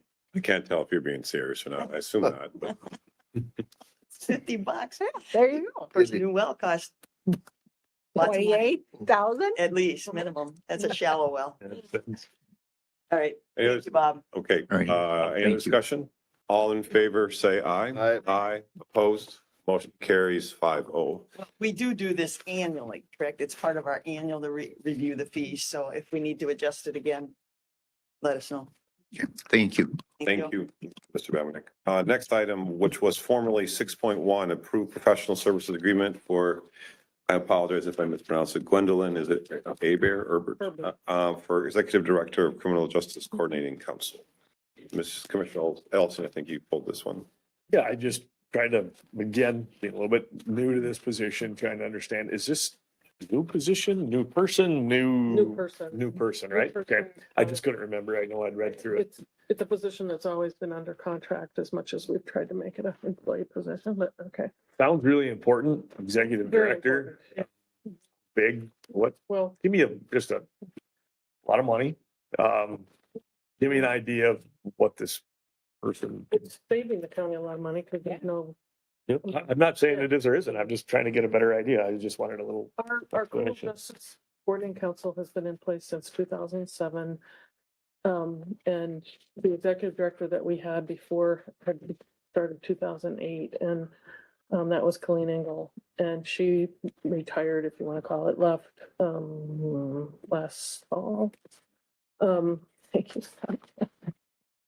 And she was a driving force along with the rest of us on the CJCC council. I chair that council, and there are, I think, Mr. Meyer, you're on that. We also have committees that, well, for instance, CJCC was the took the initiative on behalf of the county to start treatment court. We went after a federal grant, got that to plan and to implement treatment court. We also went after a federal grant for Justice Mental Health Collaborative Program that helped now, and we're in our second grant. That's our reentry program. And we do the work along it's very strategic and a systems-based in the criminal justice, but also I would call it very strategic morphing into housing, into and collaborating with other groups. And that one was 750,000. I'm sorry. That was 750,000. Yeah. That was like $750,000. Yeah. But what does Well, the what executive does this, director, what does the executive director do? everything else, okay, everybody else serves on it. Like As a my time, volunteer. yes. Yeah, well, you're paid, yeah. No, It's their I don't have to do it. paid work, You yeah. know, I mean, it's- this this is is your saving the job. county a lot of money. I don't disagree, but You know? you give it a So- title, I'm sorry. You give it the title executive director, that seems Well, like it's some high decision It used to be making. coordinator, She so, was pretty powerful. I mean, Colleen what's was her- pretty amazing. well, and it Right, depends but- on the person. But we I mean, don't interview for this. Yeah, we did interview. Well, Scott- Just Scott not and I- us. Just not us. It didn't take applications, Right. that's the It- term. And that, it's a professional services agreement. I know, and I don't like that line item in our budget. I really don't. You know, No. because a lot of stuff's hidden in that. In But every this budget. is never, I mean, this has been like 65. So what do they 70,000. do? what's her qualifications They and what will will- she do? She will coordinate all the meetings. I mean, go on the CJCC website and you'll see everything that. I know, that's something that's growing. Well, it's grown, but without a lot of money. I mean, everything, I mean, Could be 72.5 a year. That's not chicken feed. 1,400 hours? compare it to Hennepin County's. Yeah, well, we're not Hennepin County. Well, but So they coordinate the mean, what the meetings. coordinate- I mean, Is she a grant writer? yes, and this is the. So will the be key. part of her Well, if the duties? county, it depends on if you want more grants.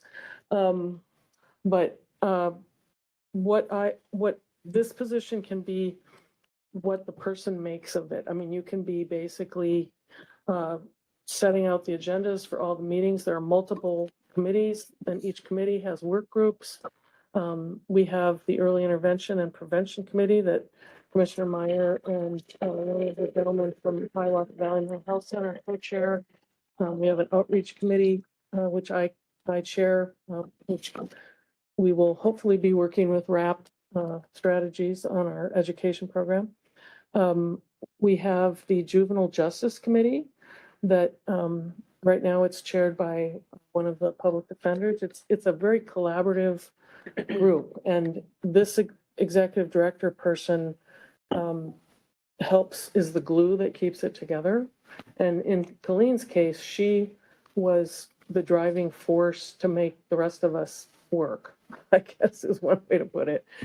But I mean, we also had the drive to it. But We is were this all passionate person, about is it. this person law or criminal It justice? doesn't Or have is to she a be- secretarial No, function she- or?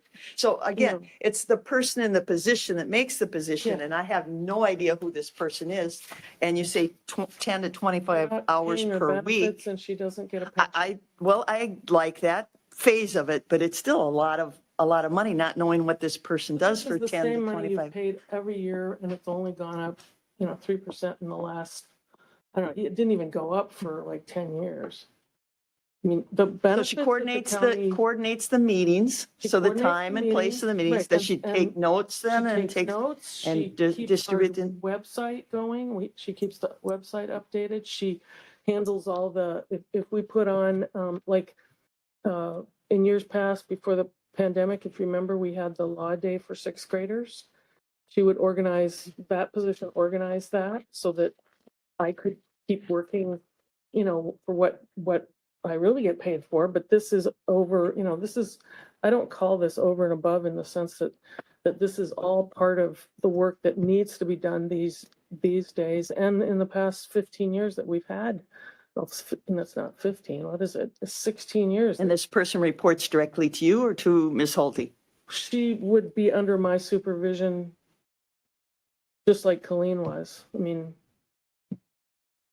I And think you'd because- say Colleen didn't Well, take much supervision. Well, I don't think she my, did. my office, I have the budget oversight of CJCC, the law library treatment court, and my office. So in that capacity, yes, I would, and, help her out. She is, yes, she has good familiarity with grants, which is great. But she also has the passion and the, I guess, fortitude, if you want to call it, to coordinate this kind of group. And it is a coordination of many people. Okay, yeah, Motion to approve and to welcome her on board. I'll second that. Motion by Commissioner Olson, seconded by Commissioner Meyer. Further discussion? This is Commissioner Olson. Part of why I brought this up is, again, it's, some of these things are a learning curve. If I went to a phone book and I put my finger on a deal, for any person that lives in my district, and I said, do we or do we not have an executive director for Winona County Criminal Justice Coordinating Council? We talk about open, transparency, education, government accountability. The reality of it is that whether you're watching on YouTube or not, that somebody out there is just asking, what does this person do? Because so very few people know in our county because they're disconnected. So I realize we get the rolling of the eyes and the questions of, that come forth, but we work for the people that hired us. And so somebody's got to sit here and say, hey, what does this person do? It's not to question whether they're good or, and yeah, we have to be accountable. But a lot of it is just simply saying, hey, the guy that's sitting up here that you hired in this position, or the gal that you hired in this position, they're just asking. And you know what they want? They want the people that are paying for our jobs, every one of us, to try to understand.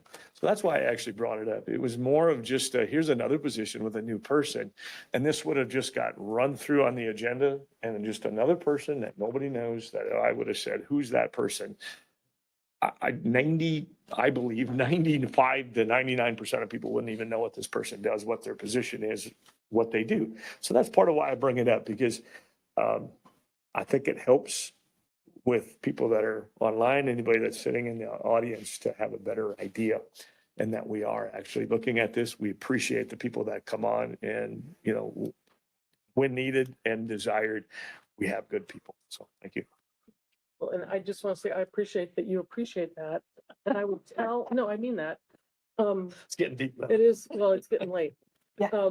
But I mean that in the sense that you've taken an interest in it, and some people, they don't, but we've made it very specific that we have, and this is something Colleen did, but we all did together. And when I say we, the council, which includes Sheriff Ganrud, it includes Ms. Holte, it includes all the leaders of the community who've given their time for this. Get one more thing. And so, and we have, like I said, started the treatment court and saved, if you want to talk to, the taxpayers and how much money we have saved them from people going, being hospitalized for I don't know how long, not having to come back, reducing the recidivism of crime, and getting them mental health. Our RAP program has been astounding in terms of helping people get early.